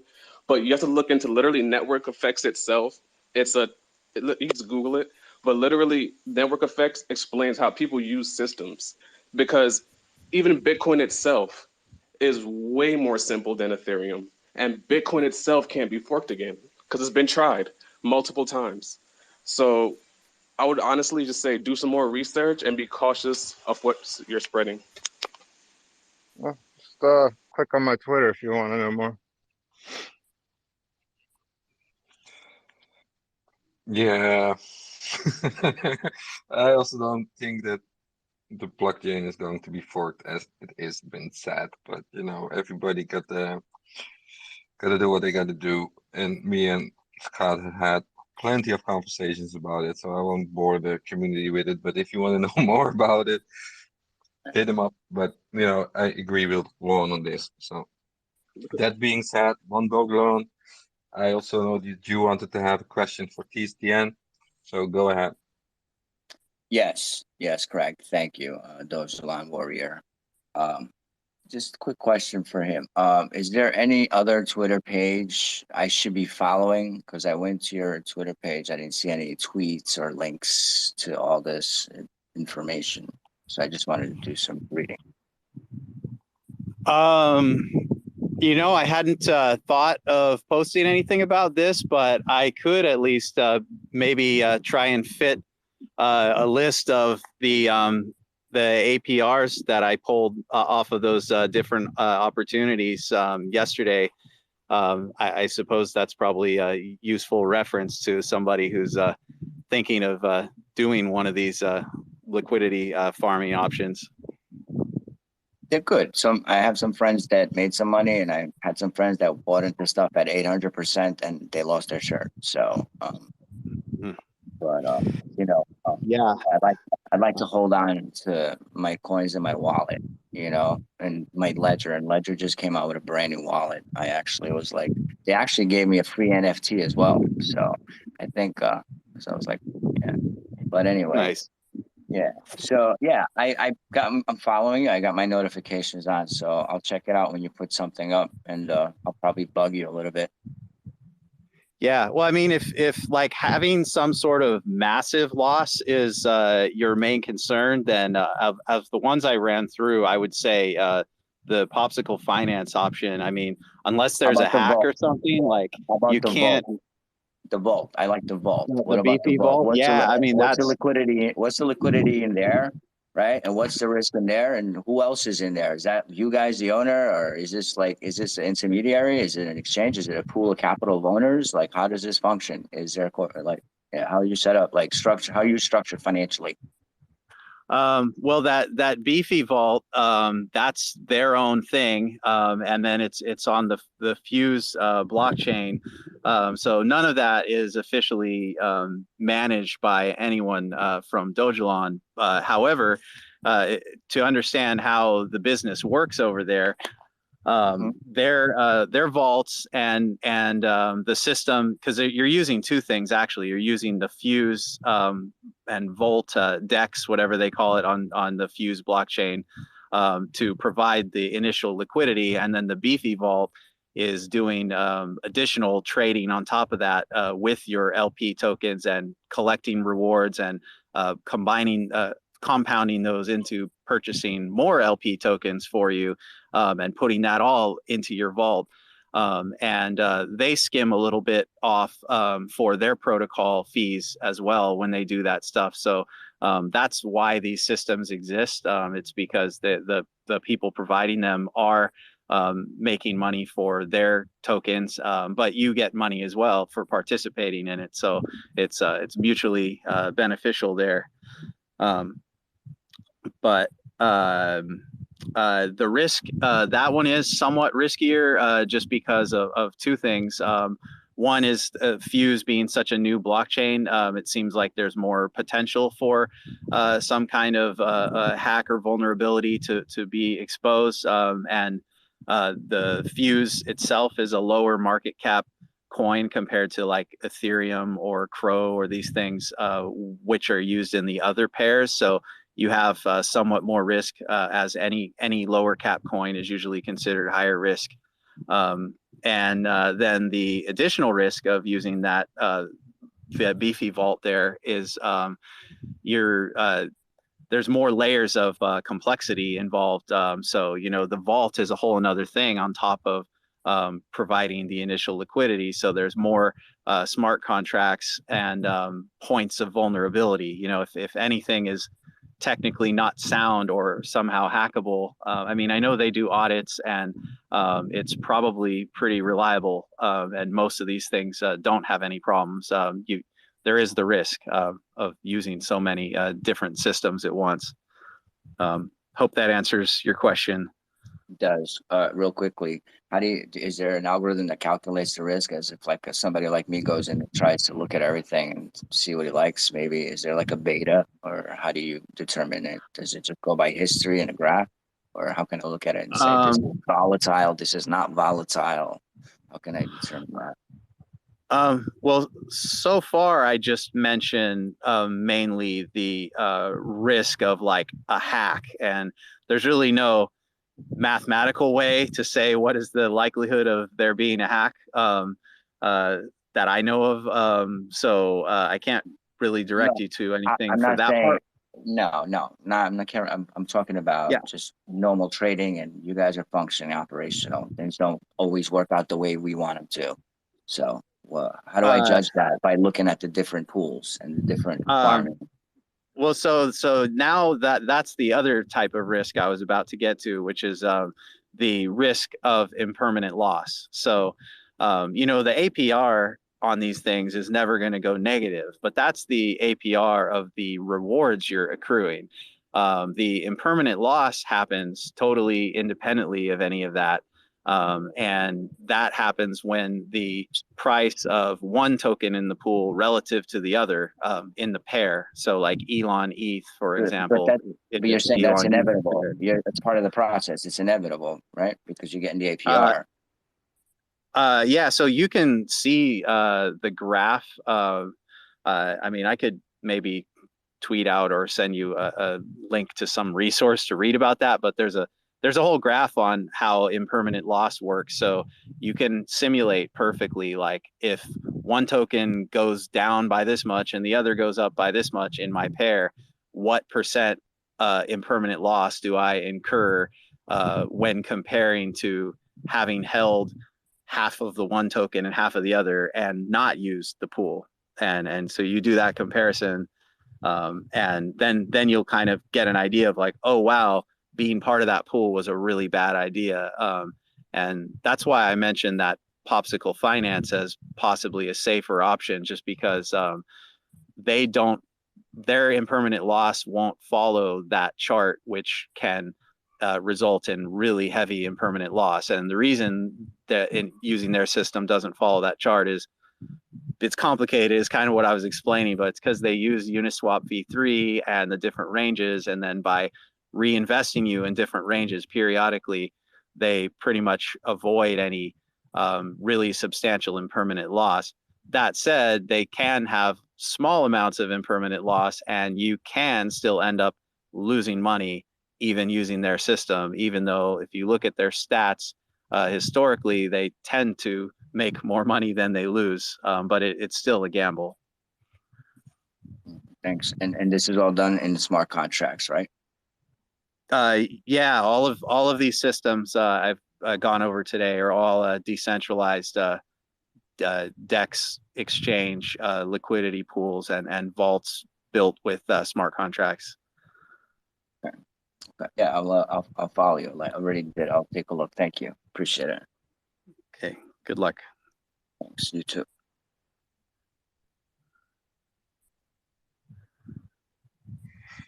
I like those questions, one Dogelon. Clears up a lot of different things in one go. Thank you for those.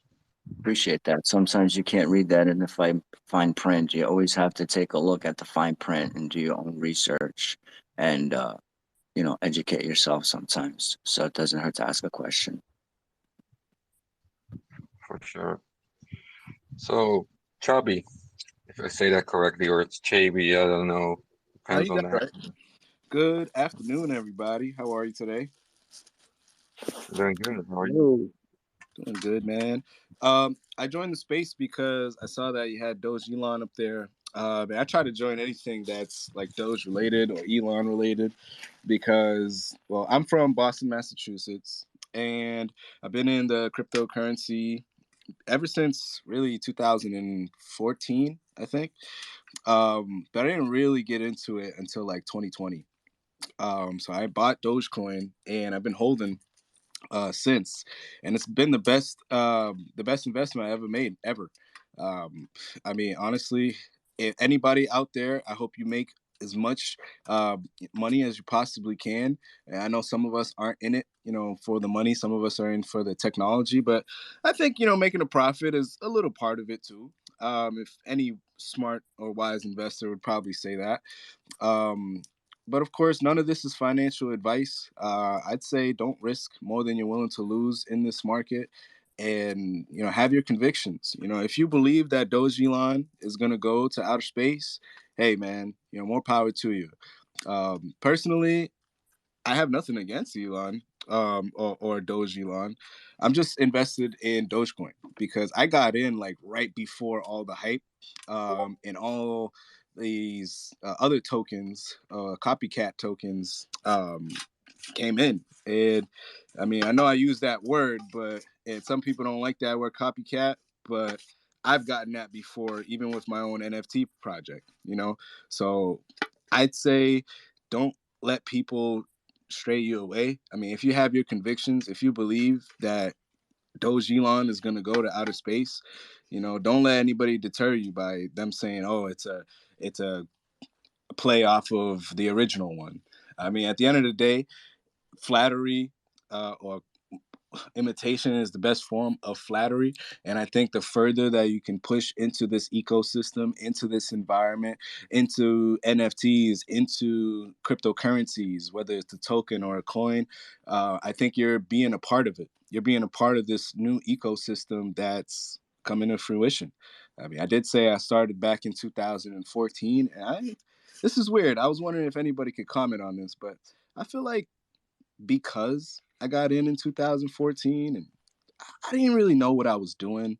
I was in classroom and I was on the computers, and I would just ended up coming across Litecoin and mining pools. And at the time, you used to be able to mine with computer processing power. Good luck trying to do that today. But I feel like the reason why cryptocurrency still exists is because I personally have had an influence on it. I have affected people's lives. I have spoken to people and enlightened them about it. And part of that longevity, I believe, is due to us in these spaces, each and every one of you contributing to this new wonderful technology. So I just wanted to say that. And of course, can anybody tell me what's going on with Dogelon? So that was an interesting speech you got there, man. And yeah, I agree. You know, there are people out there that call every meme token a copycat, which is fine, right? Everybody can call whatever they want, whatever. I personally don't see it as a copycat. I see it as an evolving, an enhancement of what Doge is, because Doge is also seen as a fork from Dogelon. There is a difference in the contract for sure, but without Doge, there would have not been Dogelon, right? So it's just how it is. So if you want to see that as a copycat, fine by me. If you want to see it different, also fine. So just to clarify what Dogelon Mars is in a nutshell, because we're already out here for about 2 hours and we try to always keep it within the 2 hours. And I'm also going to invite you to go to the website elongevity.com. So there's longevity with an E in advance, like elongevity.com. We have a light paper on there that comes from the steward Methuselah Foundation. And then to explain is we have basically two missions, and we prefer the term mission token and not meme token. And one is indeed that we're trying to colonize Mars. We're trying to make an impact in the space technology.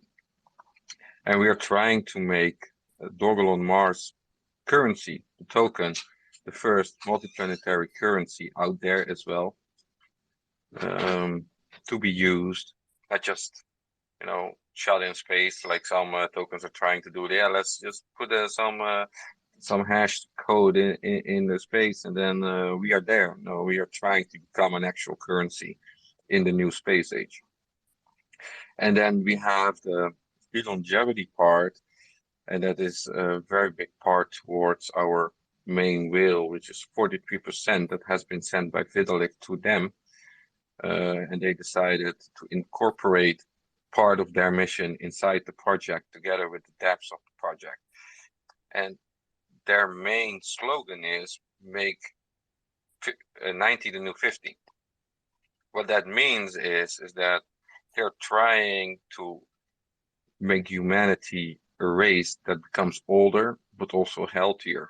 And it is also something that we need if we want to go to Mars, because the road to it is pretty long. So if you want to make it, you better be sure that you're healthy and that you can survive.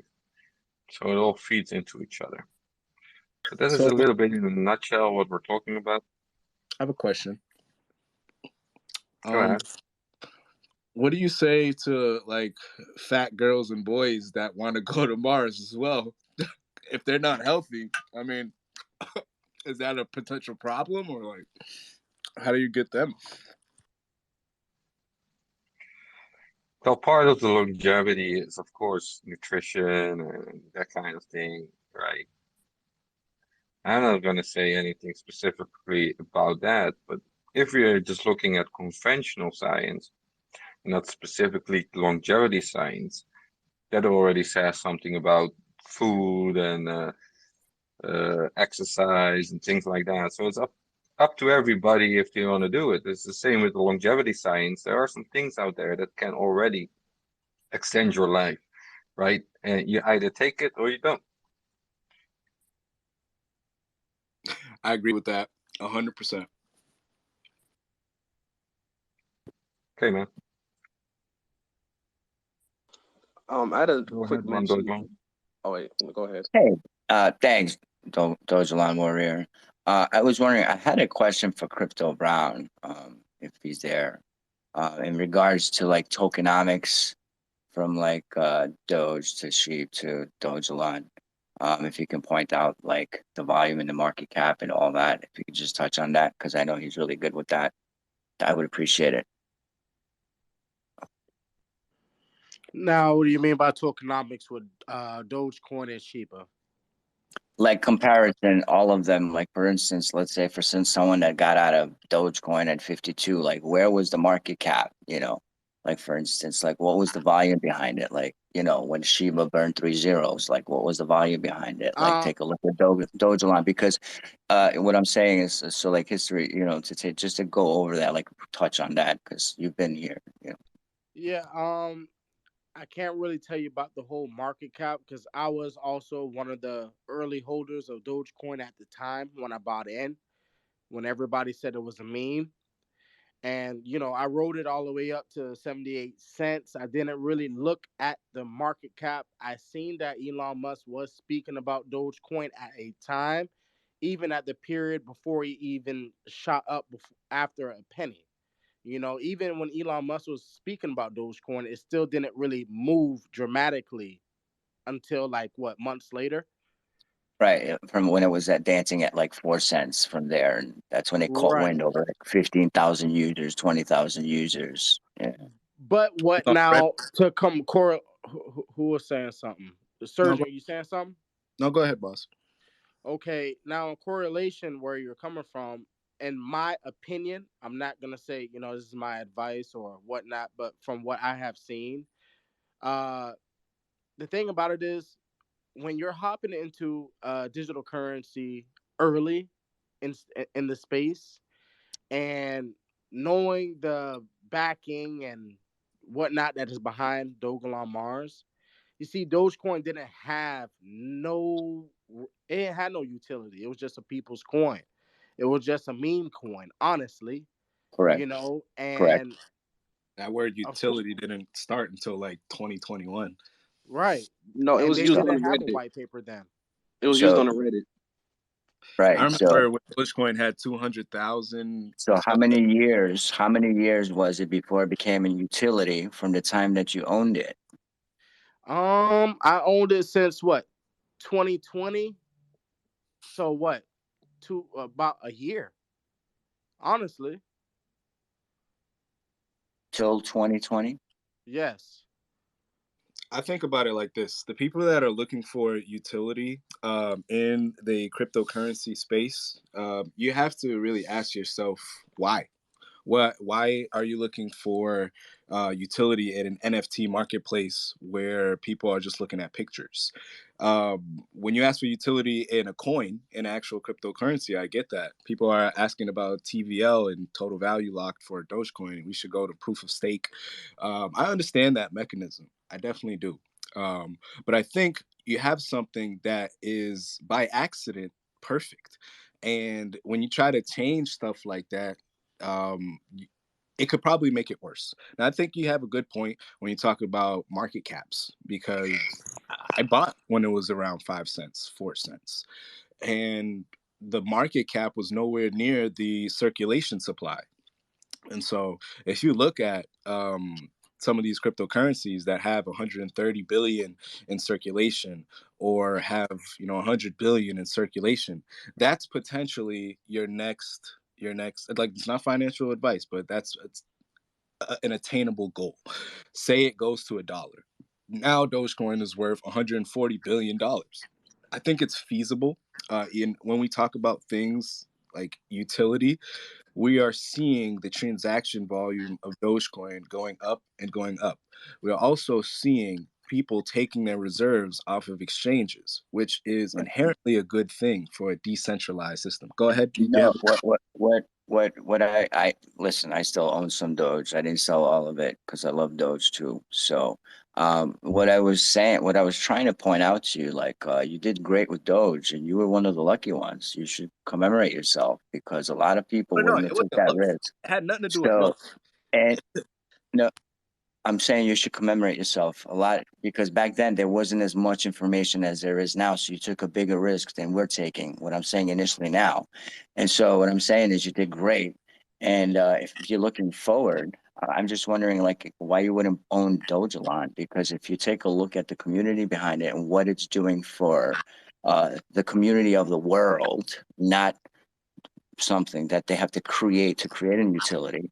How come you wouldn't own a piece of that? Because we all know you're liquid. Because I heard you say you don't own Dogelon. So, because you sound like a smart guy. So if you take a look at everything that's going on from the big picture standing out, I can't see why you wouldn't put at least $500 and forget about it. Like I'm just wondering. That's like, if I don't like something but it's got potential, I'll put $200 on it. If I love something, I'll put a couple of grand on it. I'm not a whale, you know. But I'm just that's all. I I was agree with just you. I saying. know what you mean. Yeah. Well, to answer Yeah. your question, I'm still doing my due diligence. I know everybody likes to say, "Hey, do your due diligence before you So invest." stop right there. What else do you need to know before you buy some Dogelon I, tonight? 'Cause you're I in the can make a family. believer. I need to see how it plays out over time, because I know it recently That's went. not well. Then come on. You bought Doge thinking like that? Ah, all right. Yeah, say the All truth. right. Yeah. Yeah, All right. Cool. and I'm Well, also coming from thank a you, place Crypto where Brown. I Thank was a you. liquidity provider Thank you. for the coin. So we were still trying to get liquidity into the market. So I made the change from technology to profit. And now I'm trying to, and which is not a bad thing. People shouldn't look down on each other for trying to take profit. I mean, this is your money you work for. I believe in the project. Anything that has to do with Elon or Doge, I believe in you. I like the project. I Yo, absolutely. I think the reason why I'm not putting money in is because, like you said, I got lucky with Dogecoin. I don't think it was luck as much as it was risk management, but I think there's a lot of risks that I would have to manage going into Dogelon, and I just have to figure out what's the best option for me. I like it though. I like the project. I like it. So, hello everybody. I'm gonna jump in for a minute because first off, what's up, Chabby? I'm your neighbor. I'm literally in Worcester, Mass. I'm like could throw a baseball, football to you. What's up, my guy? Right next door, dude. So let me just put it to you like this. Imagine if I told you that Elon Musk was behind this coin, right? So then you'd be like, oh shit, okay, that sounds kind of like a neat idea, right? So imagine if I told you Elon Musk was behind Dogecoin, right? Like actually behind it, right?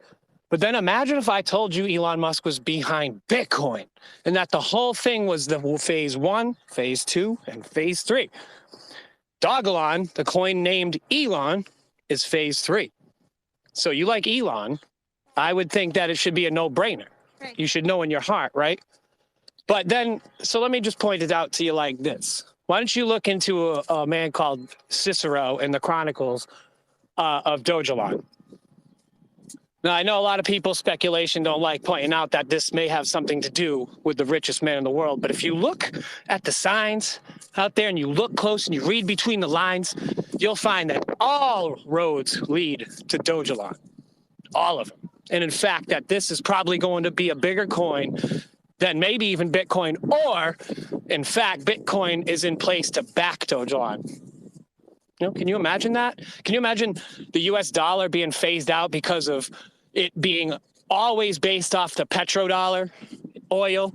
And so oil's going bye-bye, right? And we know the whole climate crisis and all this bullshit, right? And it's all leading into cryptocurrency, digital currency. Max circulating supply for Dogelon. What's the tokenomics like? Quadrillion. Okay, so essentially for it to reach $1, it would have to go to a quadrillion dollars. No. Okay. I'm going to let other people who understand the tokenomics better answer that question. I can say something about those tokenomics. I also see Elon trying to speak. I don't know. You want to take that on? I'm not gonna talk about tokenomics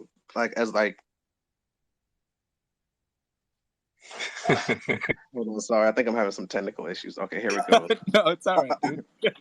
All right. So I'm not necessarily gonna speak about like supply because to me, honestly, supply doesn't matter. What matters is how much people are literally buying into the coin, right? So who cares if it hits $1, $50, whatever the case is? It's literally how much people are buying into the coin and how much people are literally holding the coin. You know what I'm saying? Because no matter the size of the cup, the point is it gonna double? You know what I'm saying? If 1 million people invest or 10 million people are gonna follow after.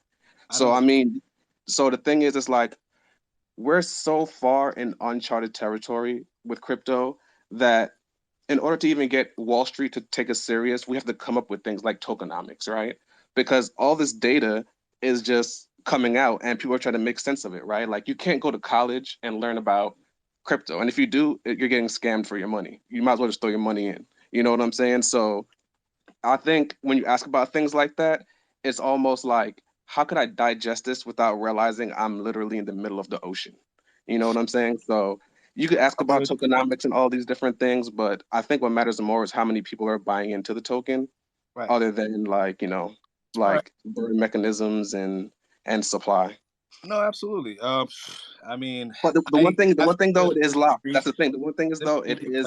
And I disagree respectfully, just because what's going on with Bitcoin right now. There's only 21 million in circulation, and you have big investors trying to buy a bunch in bulk, and there's simply not enough volume out in the market to support that kind of buying.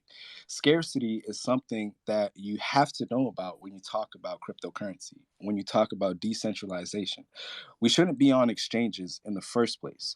And what's happening is more and more people are taking that supply off of the exchanges. So in the future, when people want to buy, say, for example, Dogelon, they're not going to be able to buy any coins because there's none available. People are holding and people are trying to keep their liquidity.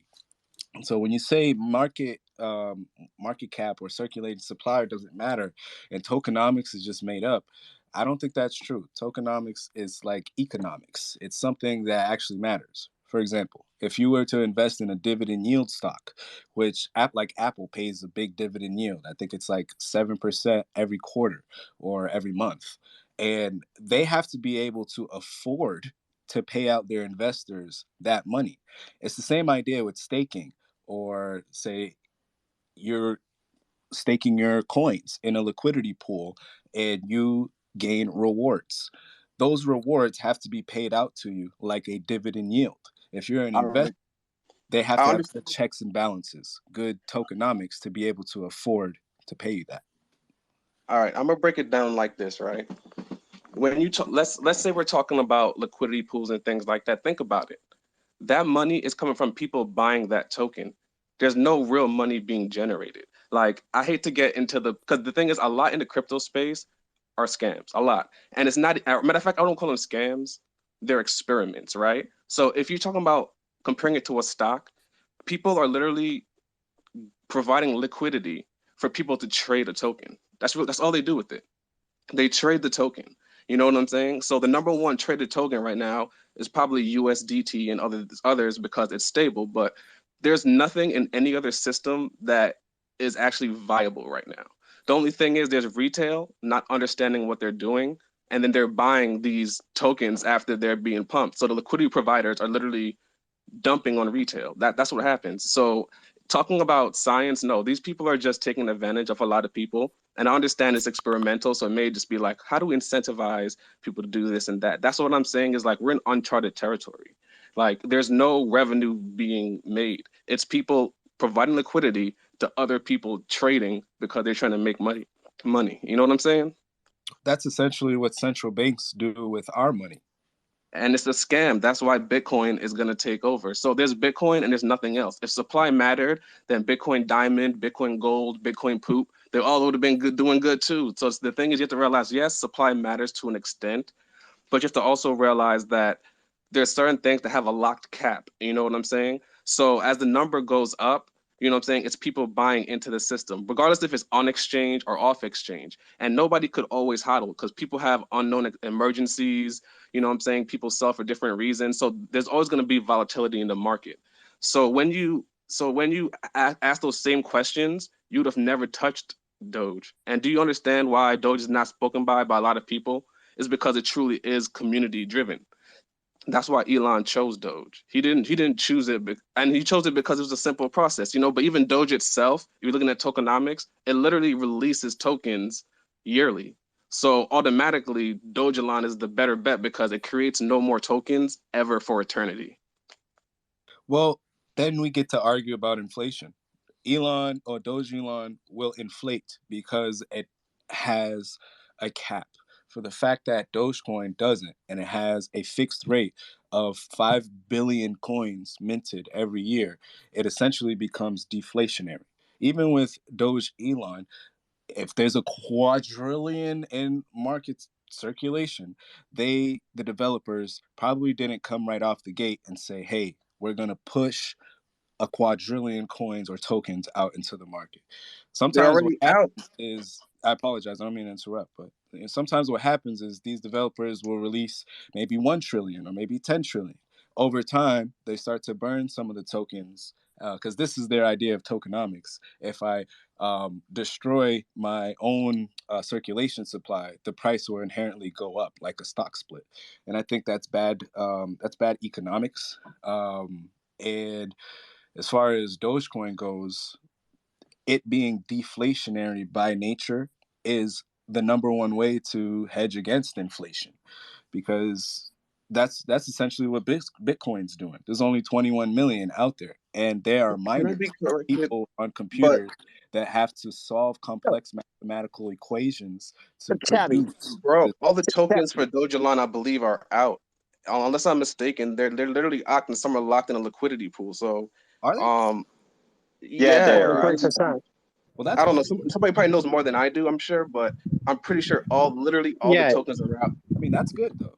yeah. I mean, So I disagree with some of the terms being used here. I mean, Bitcoin and Dogecoin are producing new coins, which makes them inflationary, whereas Dogelon is not producing new coins. which makes it just static. You could say it's deflationary because of people losing their wallet keys and whatnot, but that applies to all three of the coins being talked about here. But yeah, there's definitely no new coins being released as far as Dogelon is concerned. There is a Methuselah Foundation with their holdings, but that's everybody's aware of that one. It could get really confusing when we talk about things like inflation, deflation, tokenomics.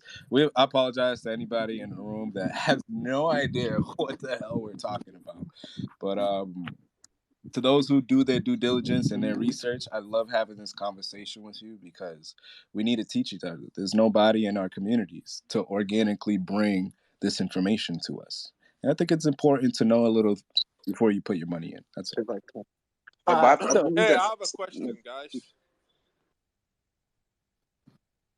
I'll really quick. I'll just say inflation is simply the supply increasing. Like, I mean, you could look at it in many different ways, but it's simply the supply increasing. So there's more, like to Doge, there's more every year. Like it doesn't get more complex than that. Hold on. My outlook on that is we know, right? And the idea is that this is going to be intergalactic currency. Now, has there ever been one of those before? No, right? So that's what this is going to be. And so can you imagine the value of the very first currency of its own kind? Dude, I followed you back. That's awesome. So the value of a currency that is intergalactic, and this isn't a fucking joke. Like, this isn't just ha ha ha, it's going to be an intergalactic currency. This is going to be the first currency that gets used on Mars, right? Which Elon Musk, hello, is doing. I don't know. I'm just a believer. So that's what I do. I'm not going to give you an exact, but I put tens and tens and tens and tens of thousands of dollars into Elon. That's how much I believe. And I'm not afraid to admit it. I'll fucking preach it. And I got about 3 people at work today to put in $1,000 each. And the other day, I got about 12 guys, all the supers of a very big construction company, all to put in $1,000 each. Just because I basically showed them in every way how this is all be coming into fruition. A plan that has been being planned for many years, which involves all of it. And you all are in the front seat. You guys all have a head fucking start. So congratulations for achieving your generational wealth and health. You're on the ship already. Now, all you got to do is get more people on the ship. That's all you got to worry about. Open people's eyes. Afraid to fly, Darth. How do I get them to fly? You just open their eyes and you tell them God is moving through all this. How's that? Did you expect that one to come up? Not white Christian God. Hey, relax. Not white Christian. Not any God that you think in your mind that's a human. Right? The force. Right? The living force that wants humanity to exist and wants us to continue alongside technology and live more than 80 years because we can do better. We can do better than that. We can live I want to live a few hundred years. Fuck it. See, Dart's cool. Somebody made you a really good cup of coffee today, huh? And I just smoked a nice joint too, sitting outside, just chilling, right? So, you know, the same thing. There you go, guys. Just believe. Because the more you believe, the more you get more people to believe. Don't question it. Who cares? What's going on, Bob? Have fun with it. Just have fun with it. That's what this whole thing is all about, is positivity. Having fun, hence the memes, hence the music. Pay attention. Methuselah said music. If y'all don't know, there are some high musicians behind this shit. Pay closer attention. Okay? Don't be afraid. That's number one in life. Okay? Don't be afraid. That's what this mission is here. And you're all like disciples, right? And Dogelon is the master, right? And we're all just going to believe. I don't even believe in the word FUD. That's just stupid. God moves me, and he moved me here. Dogelon to $10. At least, right? After this speech.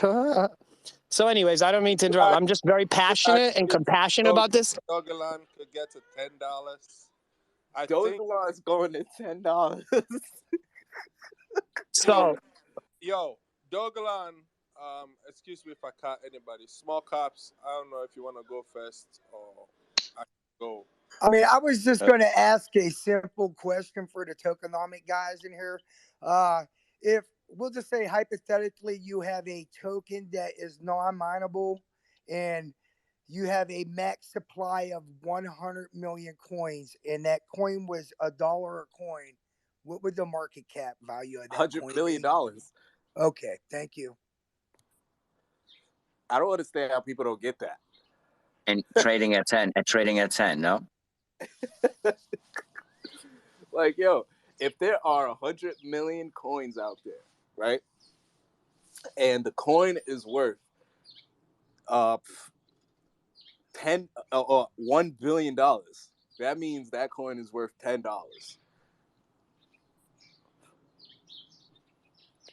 It all comes to the one thing you have to understand about cryptocurrency is it's all mathematics. It's the simplest, basicest math you can think about. It's like 1+1 = 2. You can come up with all the gibberish you want to come up with. 1+1 is equal to 2. Now, the cryptocurrency is like a machine, and it works with a lot of stuff. Like it's a currency, right? You believe in it. People have to believe in it. People have to accept that it's a medium of exchange. And then you have a lot of people coming in. That's the value. So the more people I agree with you, man. I mean, it's like doing 1+1. All the banks are out here trying to do 1+1 = 3. But the truth is, cryptocurrency was a machine. I agree with you 100%. It's a machine that's meant to fix the broken central banking system that we have built for the last 100, 400, 500, I don't even know how many 100 years. It was always inherently a broken system, trying to make 1+1 = 3. Finally, cryptocurrency is here as a means to hedge against inflation, as a means to back itself, not back the dollar. It's a new technology changing the financial field. And with that in mind, you're getting rid of third parties like banks. You're getting rid of third parties like the central banking system. You are instead using yourself, your person, as the one that you trust. And I think it makes more sense. Everybody in the service-based economy always expects somebody to do something for them, but nobody's building anything. Nobody is manufacturing something. Nobody is trusting in themselves enough to even work with money. And so you got to really ask yourself, like, why should the government tell me I'm too dumb to invest my own money? Why should the average American run out of money, run out of their paycheck before the next paycheck? You know, like, why is it that there's 3 billion people in the world that are unbanked? Why is it that an average American has only $400 in their checking account? It's because we don't have power over our currency. And that's the way the system wants it. It belongs to the government. It doesn't belong to you. You're working so you can be a liquidity provider to the US bank.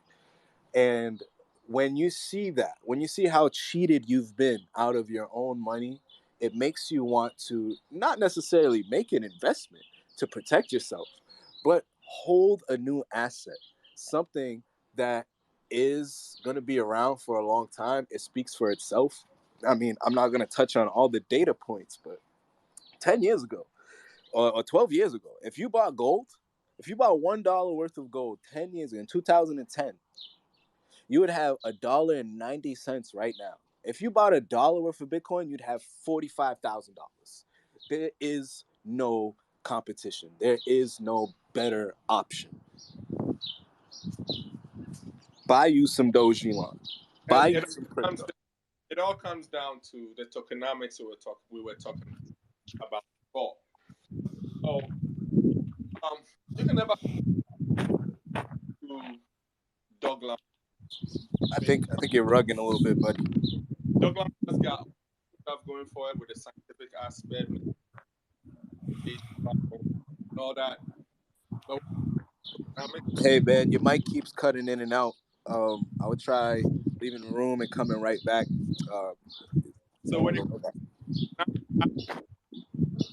yeah, it sounds like you're rugging, bud. it's all about price. You calculate price. You find the equation to price. Market cap divided by total supply. So, or calculating supply, sorry. So once you figure that out, you understand how the market of cryptocurrency. I'll give you an example, right? I used to invest in something called Olympus Dow, and some of you are familiar with that in this room that have been around. But Olympus Dow, as well as another one, which essentially was a proof of stake uh, algorithm, which I would put my money into and I would stake it. What ended up happening to one of my investments called Time Wonderland was that the actual coin itself, Time Wonderland, was very high. It was probably around $3,000, $4,000 a coin at the time. And the token that I was using to stake my time, um, I purchased it at a lower price. Essentially, what happened, without getting too much into it, is the bigger number fell in price, and the number that I was being rewarded as a staker, the number that I was being rewarded as an investor, dividend yield or whatever, it kept on paying me.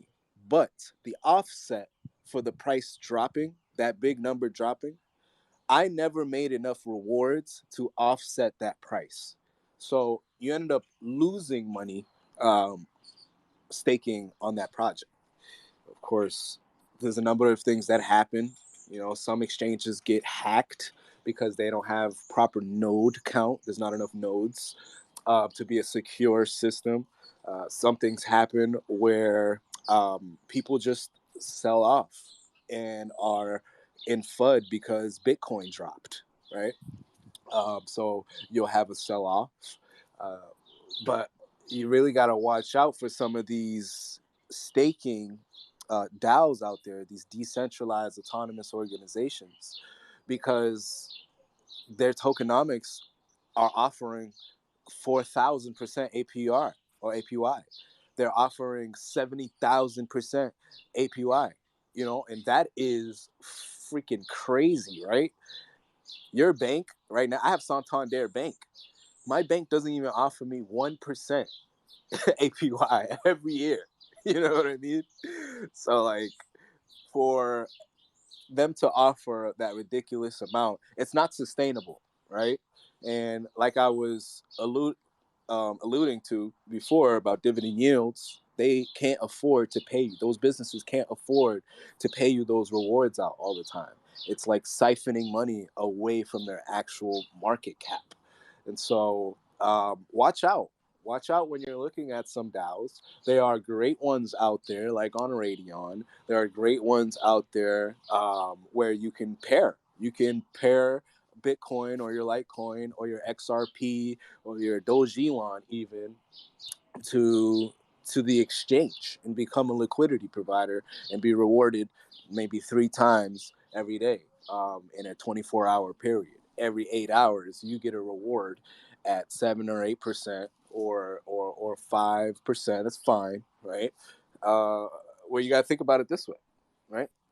You put $1,000 into Dogelon pair with Bitcoin on Dogelon.io.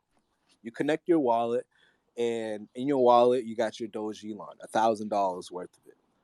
You pair it on the staking pool website, and you become a liquidation provider. Now you're being rewarded in a Dogelon -LP pair, which essentially is going to make rewards every 24 hours. Now, hold on, listen. I didn't lose you yet. Essentially, if you can make, let's just put it this way. If you can make 10%, let's just make it easy. And that's a lot. If you can make 10% return on investment (ROI) every 5 days, then you're making essentially 10% on your $1,000 in 5 days. You're making 10%. That's great, right? At the end of the year, you're making a ridiculous APY of like almost like 100,000. I mean, when you talk about how much money you can make off of compound interest, I mean, it really is the eighth wonder of the world. So if I have my Dogelon staked in a liquidity pool and I'm making 10% return on investment on that $1,000 principal in 5 days, now I have $1,100. The next 5 days, I'm going to have, well, when you do the mathematics, 10% of $1,100. That's going to be more than it was the last 5 days, and on and on and on and on. And so I wanted to share that with you because returns on investments are really great. And if you really start looking at, how much you can make every year, I mean, how many 5 days is in a 365-day year, right? I mean, if you got 52 weeks and every 7 days, there's a lot of days, right? And you're making upwards of 10,000% APY on something that's offering, a 10% return on investment, which is a lot. You won't find too many of those that are sustainable. But, do your research. This thing is very detailed and it can be very simple, the idea of decentralization, but it can also get really complicated if you don't know what you're talking about. So, yeah, just ask questions. Yeah, I don't want to come there, but I just want to make it clear to people. A lot of us, I would say semi missed Dogecoin, because if we knew what Doge was gonna be, I didn't hear about Dogecoin until 2020, January 2020. If we knew what Dogecoin was gonna be, would have put money in it when it had 3 zeros in front of it. And then Shiba came rolling around. I remember putting about $8,000 into Shiba, pulling it out, and the long story. A lot of you have heard that story. But we got an opportunity right this second as I'm talking to you, people. This is Dogelon Mars. We missed Dogecoin. We missed Shiba. We're not missing this ship. And this ship is not just going to the moon. This ship is going all the way to Mars. And the meaning why it's going all the way to Mars is we're making whole lot of more profits than that. We're holding billions. We're holding billions of Elon, and we're still buying. Yes, sir. This ship, we're not playing with this ship. I don't care if my Elon holdings go. Look, I look up the next day and it's $5. I'm still holding that. Preach it. And I'm not staking it. I'm holding my coins firm. I could stake a little bit. When X Elon comes out, that's the only thing I'm gonna trust. I'm gonna stake a little bit of it. But what I'm trying to say is, small caps and I were doing the mathematics even with Methuselah's foundation. Even if they sold everything, it's not gonna do nothing to this price. Look, this price was just gonna cut in two. We're gonna eat the dip so hard. We're gonna eat that dip so hard. I'm talking, it could be a month. We'll be back way past where we are right now. To the moon! Wait. We're going to Mars. We're going to the moon, man. Mars, baby. Mars. Everybody say it. Mars. The moon. Can everybody say to the Mars? To the Mars, baby. Woo! We going to the Mars. We going long term. We holding this thing. We're not playing. Look, when I go to sleep, I don't care. My account says $20,000, and I'm scared. Or what if? No? Because Tell everyone you know. I know you guys, man. I know you guys are on board. I know you guys know what we holding. We are not playing this time, bros. We're going to Mars. That's what I like to listen. Going to outer space. And you know what? I agree with you, my brother. This is what's going to happen. People are going to start going to the moon, and then we're gonna start going to Mars, and then we're gonna connect our CubeSats, our Dogecoin CubeSats, to the network of Elon Doge, and then we're gonna figure out how to freaking stake with each other and reward each other in money and currency and send each other money just because we're cool. Like, that's the whole idea behind decentralization. Fuck the Federal Reserve, fuck a 401k and your W-2 job. You can be your own financial freedom. And that idea alone is going to finance the future. There's going to be new millionaires, new billionaires, and Yeah. some of them are some of us in this room right now. I love that. I love that. But the thing is, billionaires, that's a small goal. Everybody should compare their portfolios to Bitcoin. Stack as much Bitcoin, outperform Bitcoin, because that's just literally where it's going. The dollar, like look at Zimbabwe. It's like, so what? Everybody could be a trillionaire. What you want to do is you want to outperform Bitcoin at every turn. And Dogelon, honestly, is that token. Like, if you looked at any of the other tokenomics, like Shiba, you would never touch those. But the reality is that we're in a new paradigm. People are diving in, and these coins are way outperforming Bitcoin, and it's never even mentioned in the news, and it's still doing it. That's what decentralization is. Decentralization is that coins are going 8,000%, and it's barely even being mentioned, you know?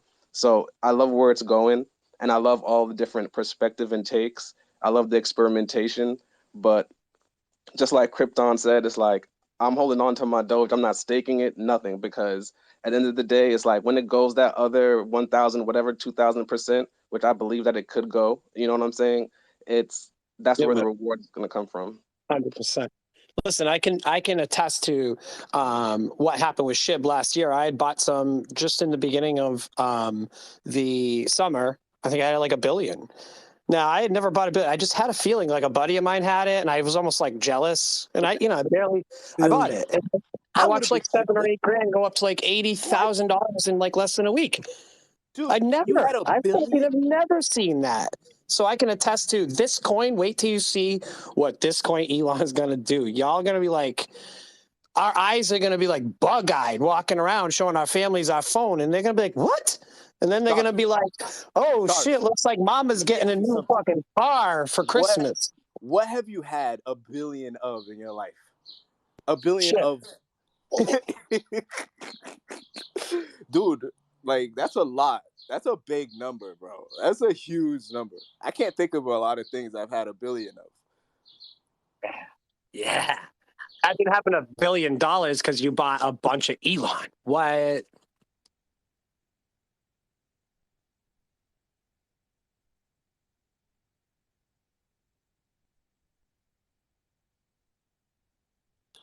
Fuck yeah.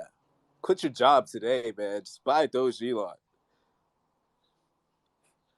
Seriously. Like, you should just like go to your boss and say, fuck you, I'm quitting. I'm gonna buy Doge Elon and we're gonna go to Mars. YOLO. On some ape shit, right?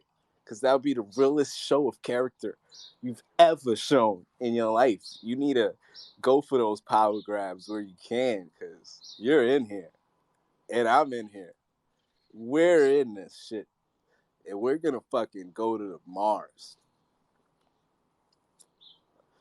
Call your boss, tell him you quit. Small caps, we have something to say. Yeah, I was just going to mention about that Uniswap liquidity pool that's locked, man. I mean, like that right there in itself is like, it's just due time before this thing actually keeps on pushing up and up and up. The more people use Uniswap to trade that liquidity in and out, because if a centralized exchange or one of these exchanges they don't have the liquidity, right? They're going to have to go get that token somewhere, and they're going to have to trade it through Uniswap, right? Because that's going to be one of the major ones that's left out there. The more money that goes into that thing, the bigger this thing becomes, and it's just a matter of time.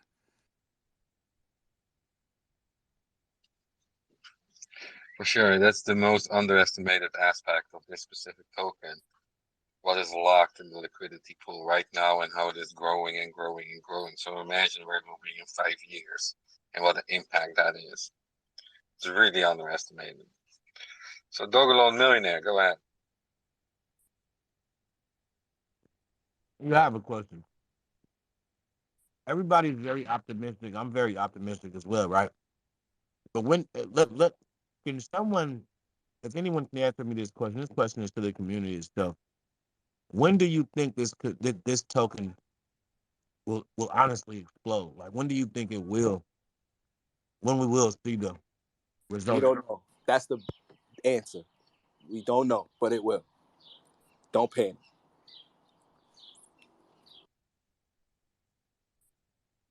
I didn't hear what you said. What?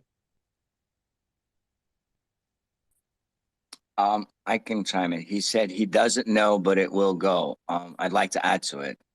Um, the reason I bought Dogelon, number one, is because of what they built behind the scenes for the globe. And the community that's here is amazing. And from my experience, I haven't been on Twitter long, but I've been looking around with NFTs and cryptos. There's one thing they have in common, it's community. So if you look at the community and what they're doing from the top, I'm talking all the way from Starlink down to here to this conversation and what everyone's feeling, what they're seeing. You got to understand that's where success is. That's just how things go. That's what I've learned. It's not my opinion. That's what I've seen. And I'm not looking for a pop. I'm not looking to burn 2 zeros and run with some money. Obviously, I might pull some of my money out, So you want to enjoy it. You want to burn it with a wallet through wherever. You obviously want to do that, you know. But I'm looking forward to holding it, buying more, and staking it. So, and if a lot of people look at it like that, now that is your secondary income. It's your passive income because if you buy $500 or $1,500 or 50 grand worth of Elon and you stake that after it pops and burns 2 zeros, you're gonna be able to call your boss and quit your job at that point, you know. So that's just wanted to add that if that helps. So.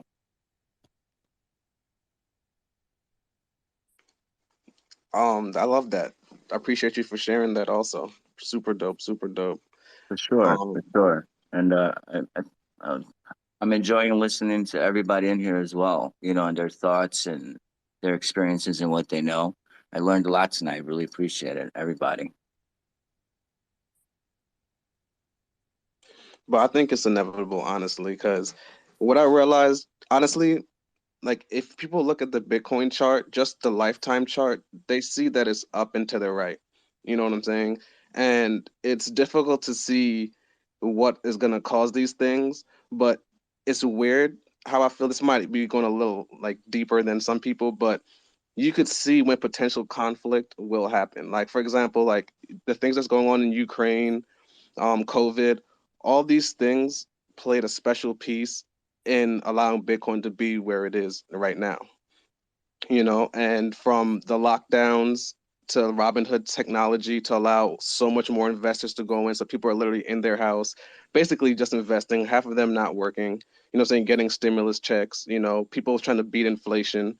Because that's kind of what the whole backdrop of crypto is. The whole backdrop of crypto is that the dollar is failing and people are finding as much things as possible to store their value, right? From Pokemon cards to real estate. And as if you realize in the United States, all the real estate is being bought up. All the real estate is being purchased. You look into BlackRock. BlackRock is a major hedge fund, and the housing market is skyrocketing.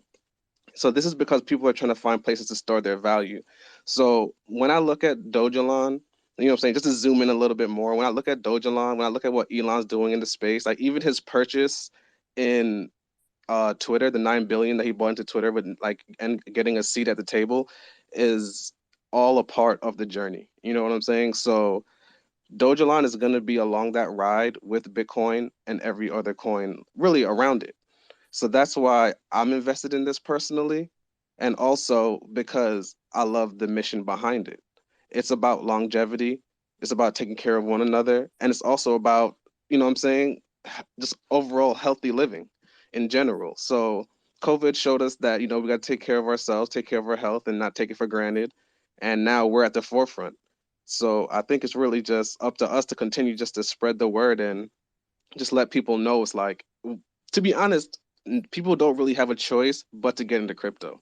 Like there's no other option. Bitcoin is like almost like Noah's Ark, and then everything else is just like experiments and the imagination running wild. It's basically the socialization of money.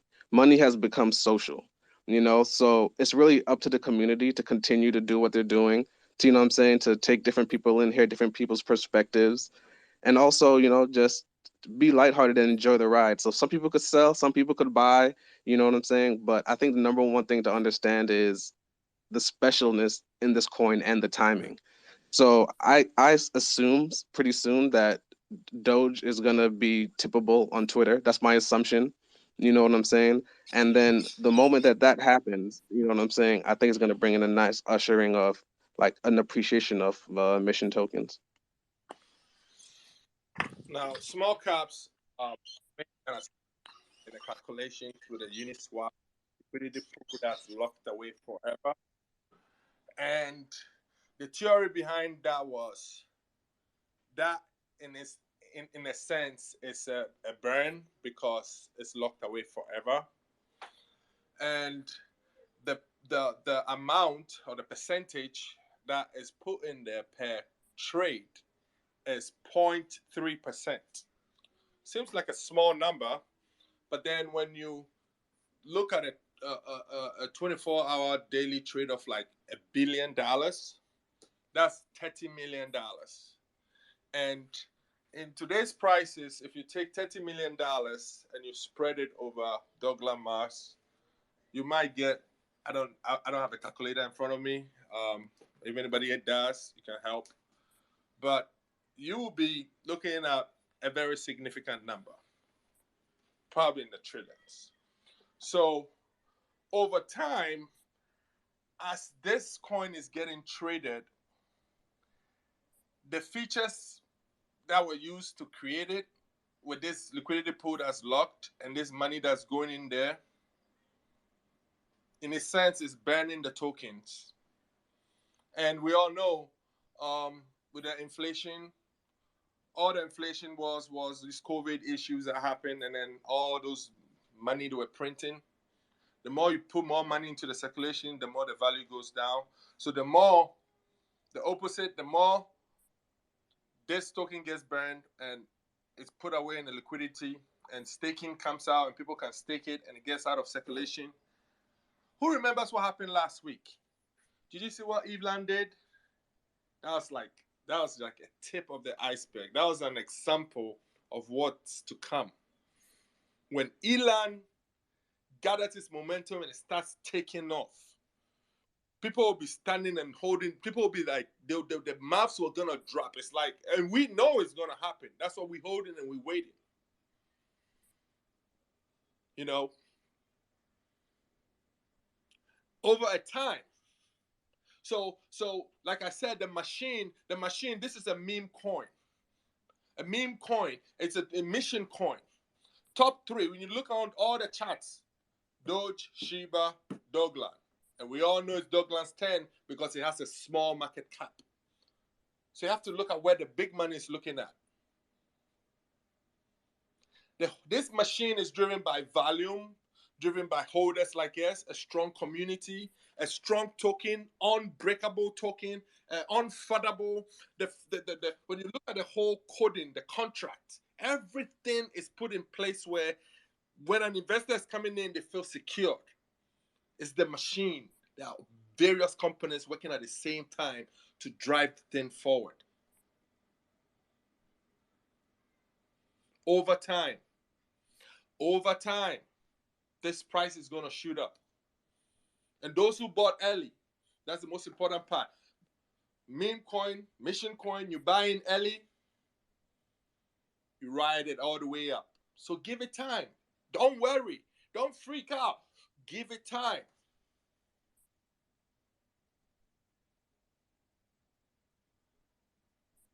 When billions of dollars are traded in this coin, as billions of dollars are getting traded in this coin, the value will just shoot up.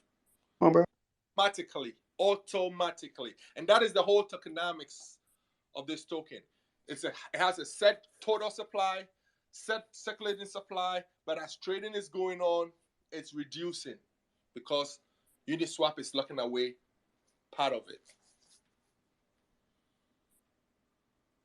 Krypton speaking that fire, man. Speaking that fire. And that's what we've been doing. This has been the best space I've been a part of yet.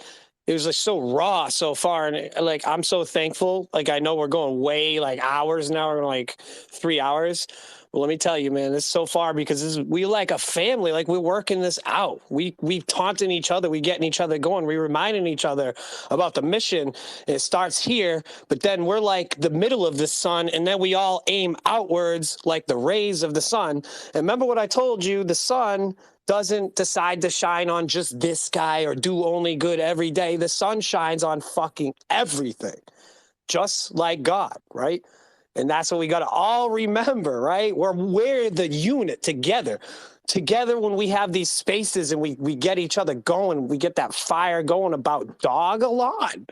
The magic and the mystery behind this whole fucking thing. We're right there. And we just got to just turn outward and we go about our daily day. I ride on a floor scrubber and I'm a wedding DJ. And it's behind me all the time now, like a candle that's burning behind a pane glass window in a storm, and it's just a comfortable candle, and that's like Dogelon's like in my heart, just and I tell everybody, and they see my fire, and they're like, "Holy shit, I want some of that." And I'm like, "Well, first buy a little Elon, and then take a hit of this, bro." You know what I'm saying? Like, that's it, guys. I fucking love you guys. This has been amazing space. We need more like this, raw and just straight from the heart. All right, thanks, guys. Yeah, sorry, real quick. I gotta step in real quick. I just wanted to talk on that real quick. Like this space today has been really good. It has been really nice to hear people coming at it at different points and just giving a lot of knowledge. This space today has been really nice, and yeah, that's keep doing the good work, keep spreading the word. That's all I gotta say. Stay blessed.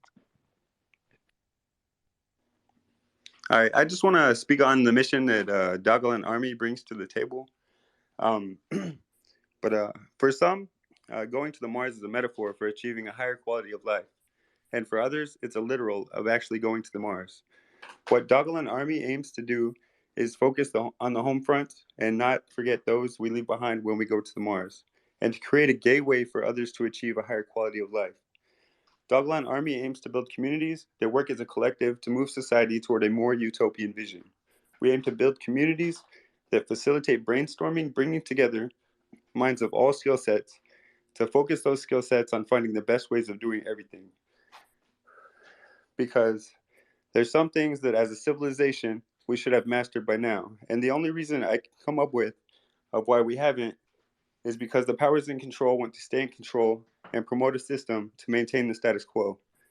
We live in a system where the fruits of our labor are enjoyed by a few with a mentality that they are the fortunate ones and with a disregard for the rest of humanity.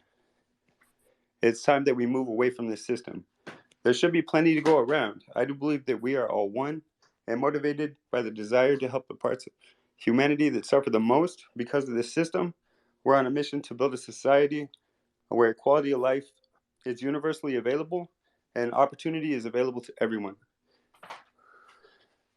And in the words of Elon Musk, it's not about optimism or pessimism. Fuck that. Let's get it done.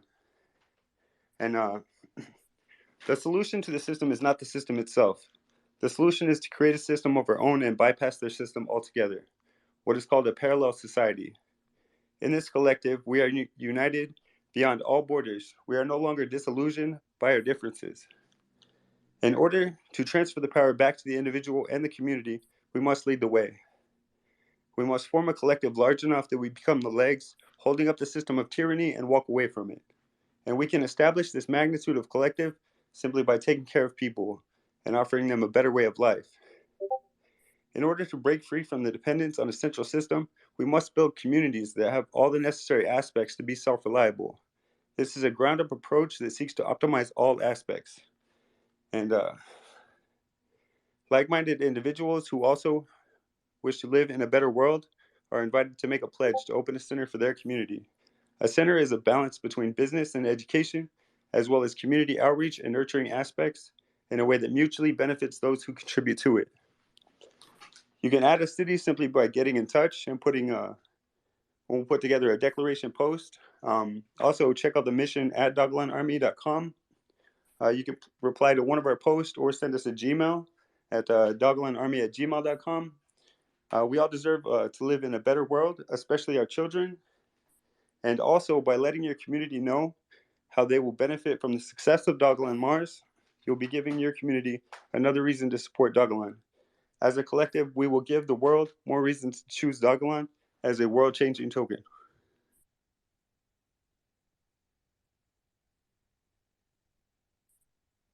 That's pretty spot on. One thing I wanted to bring up real quick is that, we talk about the ships you've missed. You missed Doge, you missed possibly Shiba, and you're here now. I was one of those guys who had Doge back in 2015. I had over 289 million shares. And I made a little gain in 2016, 2017, sold it for a couple $100. If I would have paid a freaking attention to what was going on and got more versed in what was going around me and how crypto worked, I would never have sold it. Never have sold it. Until, last year when it peaked around 70 cents with Elon promoting it on SNL, and then made my cut and then kept the rest of it there. So I've got my bag of SHIB, not as high as Elon because I made the same mistake. And when SHIB started going off and it peaked and then, was trending sideways, everybody thought it was dead. I thought it was I didn't know much about the project. I didn't do deep DD enough on it. And I should have accumulated more while it was sideways and it popped off again. And this is exactly what Elon is doing right behind what SHIB did. Just pay attention.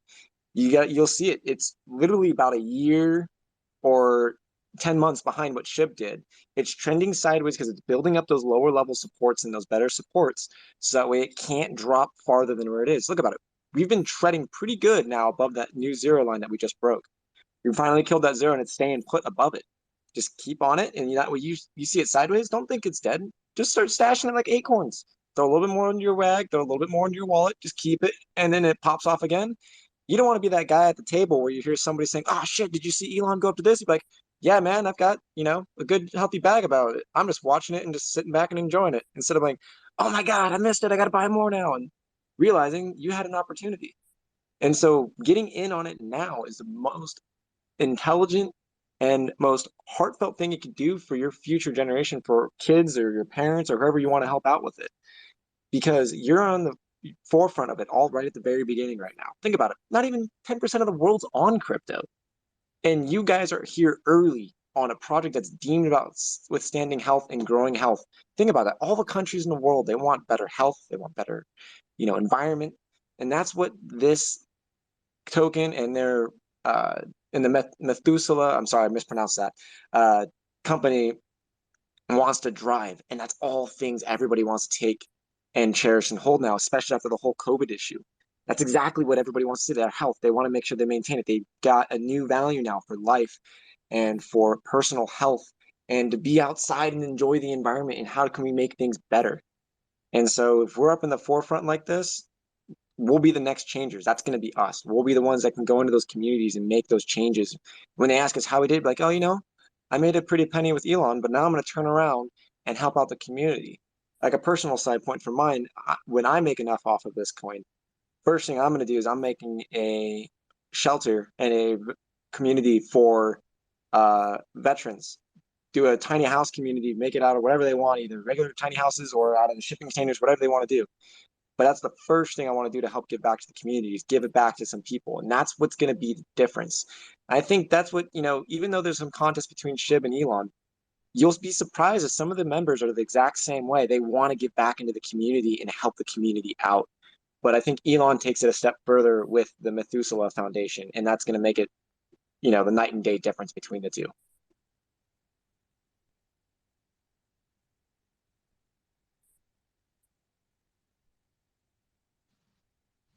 I fully agree with that, Levi. There's nothing I can say to that. It's exactly why I'm here as well. And I also know a lot of other people as well. Dogelon Army just said it as well, why he's doing what he's doing. So, and thank you for that message. Thank you very much for that.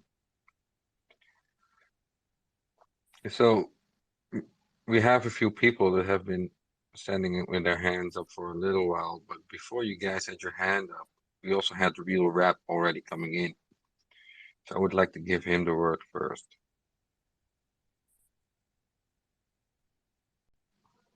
He's still around though. Real Rap, are you there?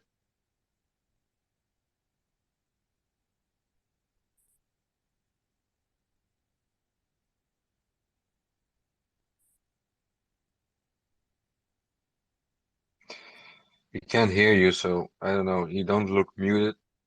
So it could be that you have connection issue, that you have to log in again in Twitter, and then maybe it resolves itself. For now, we're just gonna move on to Mr. Clarker Bree or something. I don't know. I cannot pronounce that. Go ahead. What's up, bro? What's up? What's up, Dogelon Army? What's up? What's up, people? Um, yeah, listen, man. First I want to say, I want to say shout out to Elon Musk. You know what I'm saying?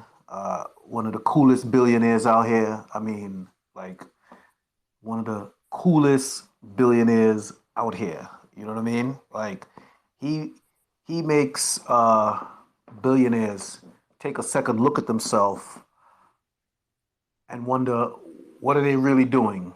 You know, what are they really doing out here besides, messing up people's lives? You know what I mean? So I want to shout out to Elon Musk out here, and I want to shout out to Vitalik, wherever they at. Vitalik Buterin, I want to shout him out because, man, that guy's a master. You know what I mean? That guy's a master.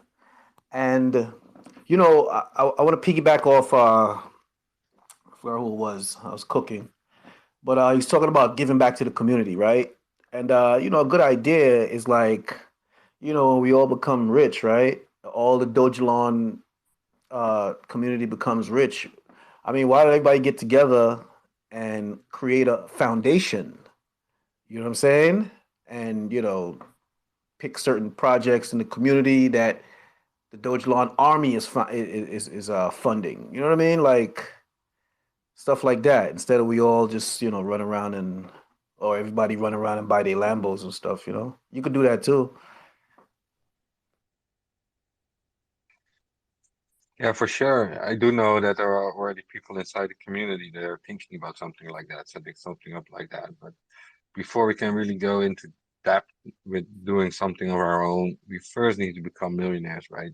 You can fund the thing with 10 bucks, right? So I really love the idea, and I do know that a lot in the community are thinking about setting up a foundation of their own when they can, for sure. Small caps.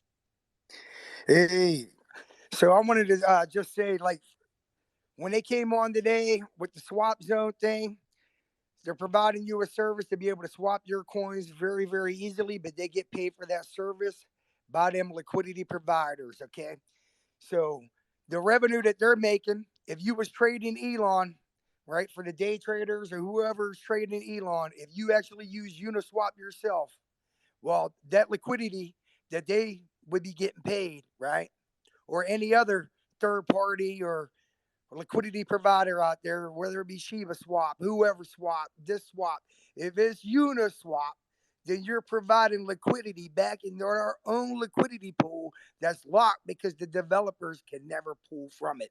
So if everybody, even Methuselah and including all of us in this room and everybody who has an Elon coin, if we decided to sell all of our coins at one time, that money can only go so low for all of us to cash out. You get what I'm saying? So that's why that 0.3% of them fees is important. So instead of other people getting paid, we could be paying ourselves as a community, as a steward of this token, et cetera, et cetera. So I just want to leave off on that note. And y'all have a wonderful day. Yeah, that is a very important point, because if you are trading on an exchange, you're not putting in that 0.3%. Only when the exchange starts buying of the decentralized market, they would do that, right? But most of the trades happen on a centralized way. You won't actually hit that 0.3% fee for the Uniswap.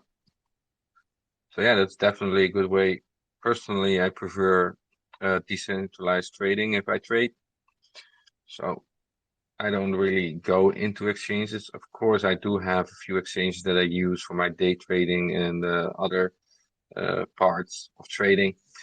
But yeah, you got to do what you got to do. Don't forget also with an exchange that you don't actually own the token, right? Yeah, it's a custodial wallet that you hold it in. So if something happens in that exchange or there's a hack, for example, you can be impacted without any way to get your money back. So if you do use an exchange that is really popular, really good, that has proven themselves that if something happens, they will pay you back, because there has been a lot of hacks or just exchanges leaving, and all of a sudden you are out of your cash. So if you are using an exchange for your long-term tokens, better make sure it's a good exchange. Otherwise, get a wallet, get educated on how to use a blockchain wallet, a DeFi wallet, not from an exchange, but a real, like a MetaMask or Trust wallet, and use things like that, because it's a lot safer in the long run as well. So that being said, we are running way over the normal time that we have, and I do appreciate all of you coming in here, saying your piece. I really love what you guys are saying, and how you guys converse with each other, right? It's important. This is what the community is about, really is. Not just about Dogelon Mars, but also listening to other opinions, right? Finding out what an LP token is, what farming is, what staking is, maybe even a little bit market making. We touched on that as well, and the different ways of liquidity providing. So I really love where we went with this specific space. I'd like to thank all of you, but I do like to close it up. So I'm going to ask every last speaker if they have something to add before we go, and then we close up. Charlene. No, it's been a great space. Thank you all for coming and sticking with us for about 3 hours and change. Appreciate it, guys. Thank you so much.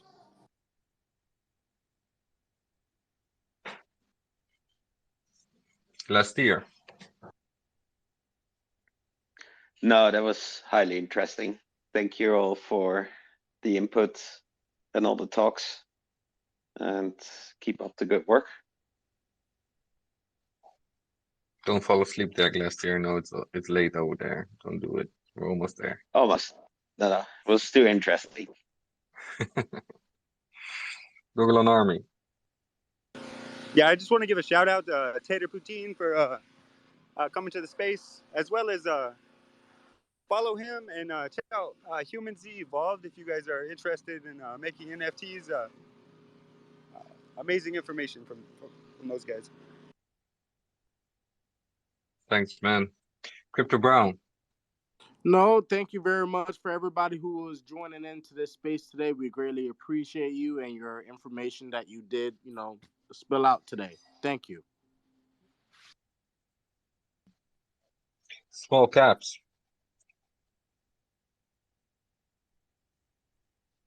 No, thanks guys for hosting the space. Appreciate y'all.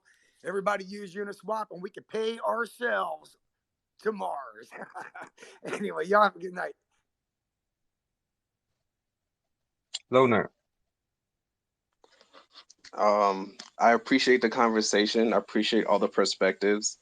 I scroll through this chat and sometimes I see reoccurring people that don't really speak up. So I would love to hear all the different perspectives, because I think a big part of being a part of community is getting out your comfort zone, and maybe sharing a little bit, or even, just adding some different perspectives.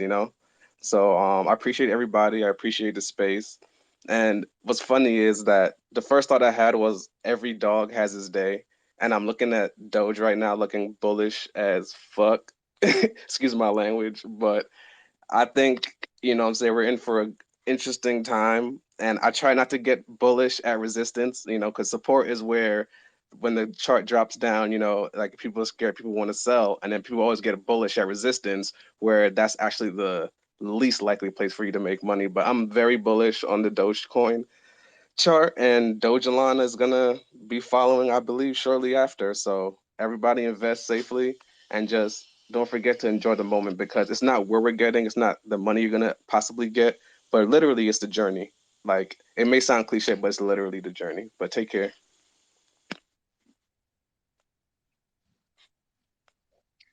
Well, that's the thing, right? If you don't enjoy the journey, you won't reach the end either, because at some point you're just going to give up and walk away, right? So it's important that if you invest, that you believe in that specific project as well, no matter what you do, if it's crypto, stocks, or nothing that is financially based. You know, that's the key part that you need to be aware of.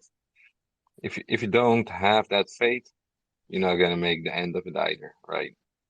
Don't follow the pack either, because if you're following, you're lacking behind. You're never on top. So that's really important to keep in mind, in my opinion. One Dogelon. Hey, thank you, Dogelon Warrior, and everybody else here in the space.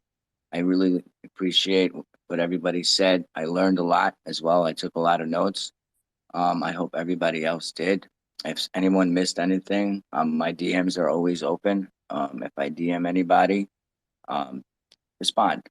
And I just wanted to say I'm really excited about Dogelon, mostly, even after making money with Doge, because the entire plan is laid out before us here. You know, everything from A to Z, from soup to nuts. And that's beautiful because, you know, Dogecoin made a lot of people a lot of money and nothing was laid out before them. And then that's why they dropped the ball.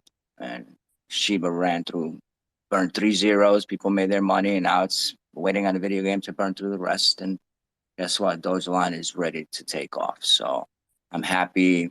I bought Dogelon way back, you know, right after Shiba. So I think if I buy another 300 or 400 bucks worth and burn 3 zeros and put that for each of my kids' accounts, I could probably pay for half their college. So I'm excited and I'm glad to be a part of it. And thank you for the space. And I wish everybody well. Awesome. Well, the space is for everybody here, right? It is for the community. That's why we're holding the Dogelon space. And we're always trying to add in new information as well, as much as we can, right? So that's why we also had a swap zone, something that last year was running for to get that available. And, you know, I really love that part as well. It's like, okay, this is actually, you know, it's not something that is very familiar to a lot of people. Crypto has so many different facets, right? So it's really important to look beyond what's possible and how we can all work together, right? And SwapZone is such a company that really does that. So I really enjoy that piece. So Dart Tesla, you're the last speaker. Yes, thank you. Just believe, guys. That's it. Be that shining light. Like I said, be the star. Don't just reach for them. Be the star, because we're already there. There's no more reaching. You know it. You feel it. So when you walk, have that fire, and people will see it in your eyes. They'll see the passion, and they're going to wonder. And just with complete compassion, look at them and let them know what we doing. And when they want to understand, just hold their hand and guide them through it. That's all.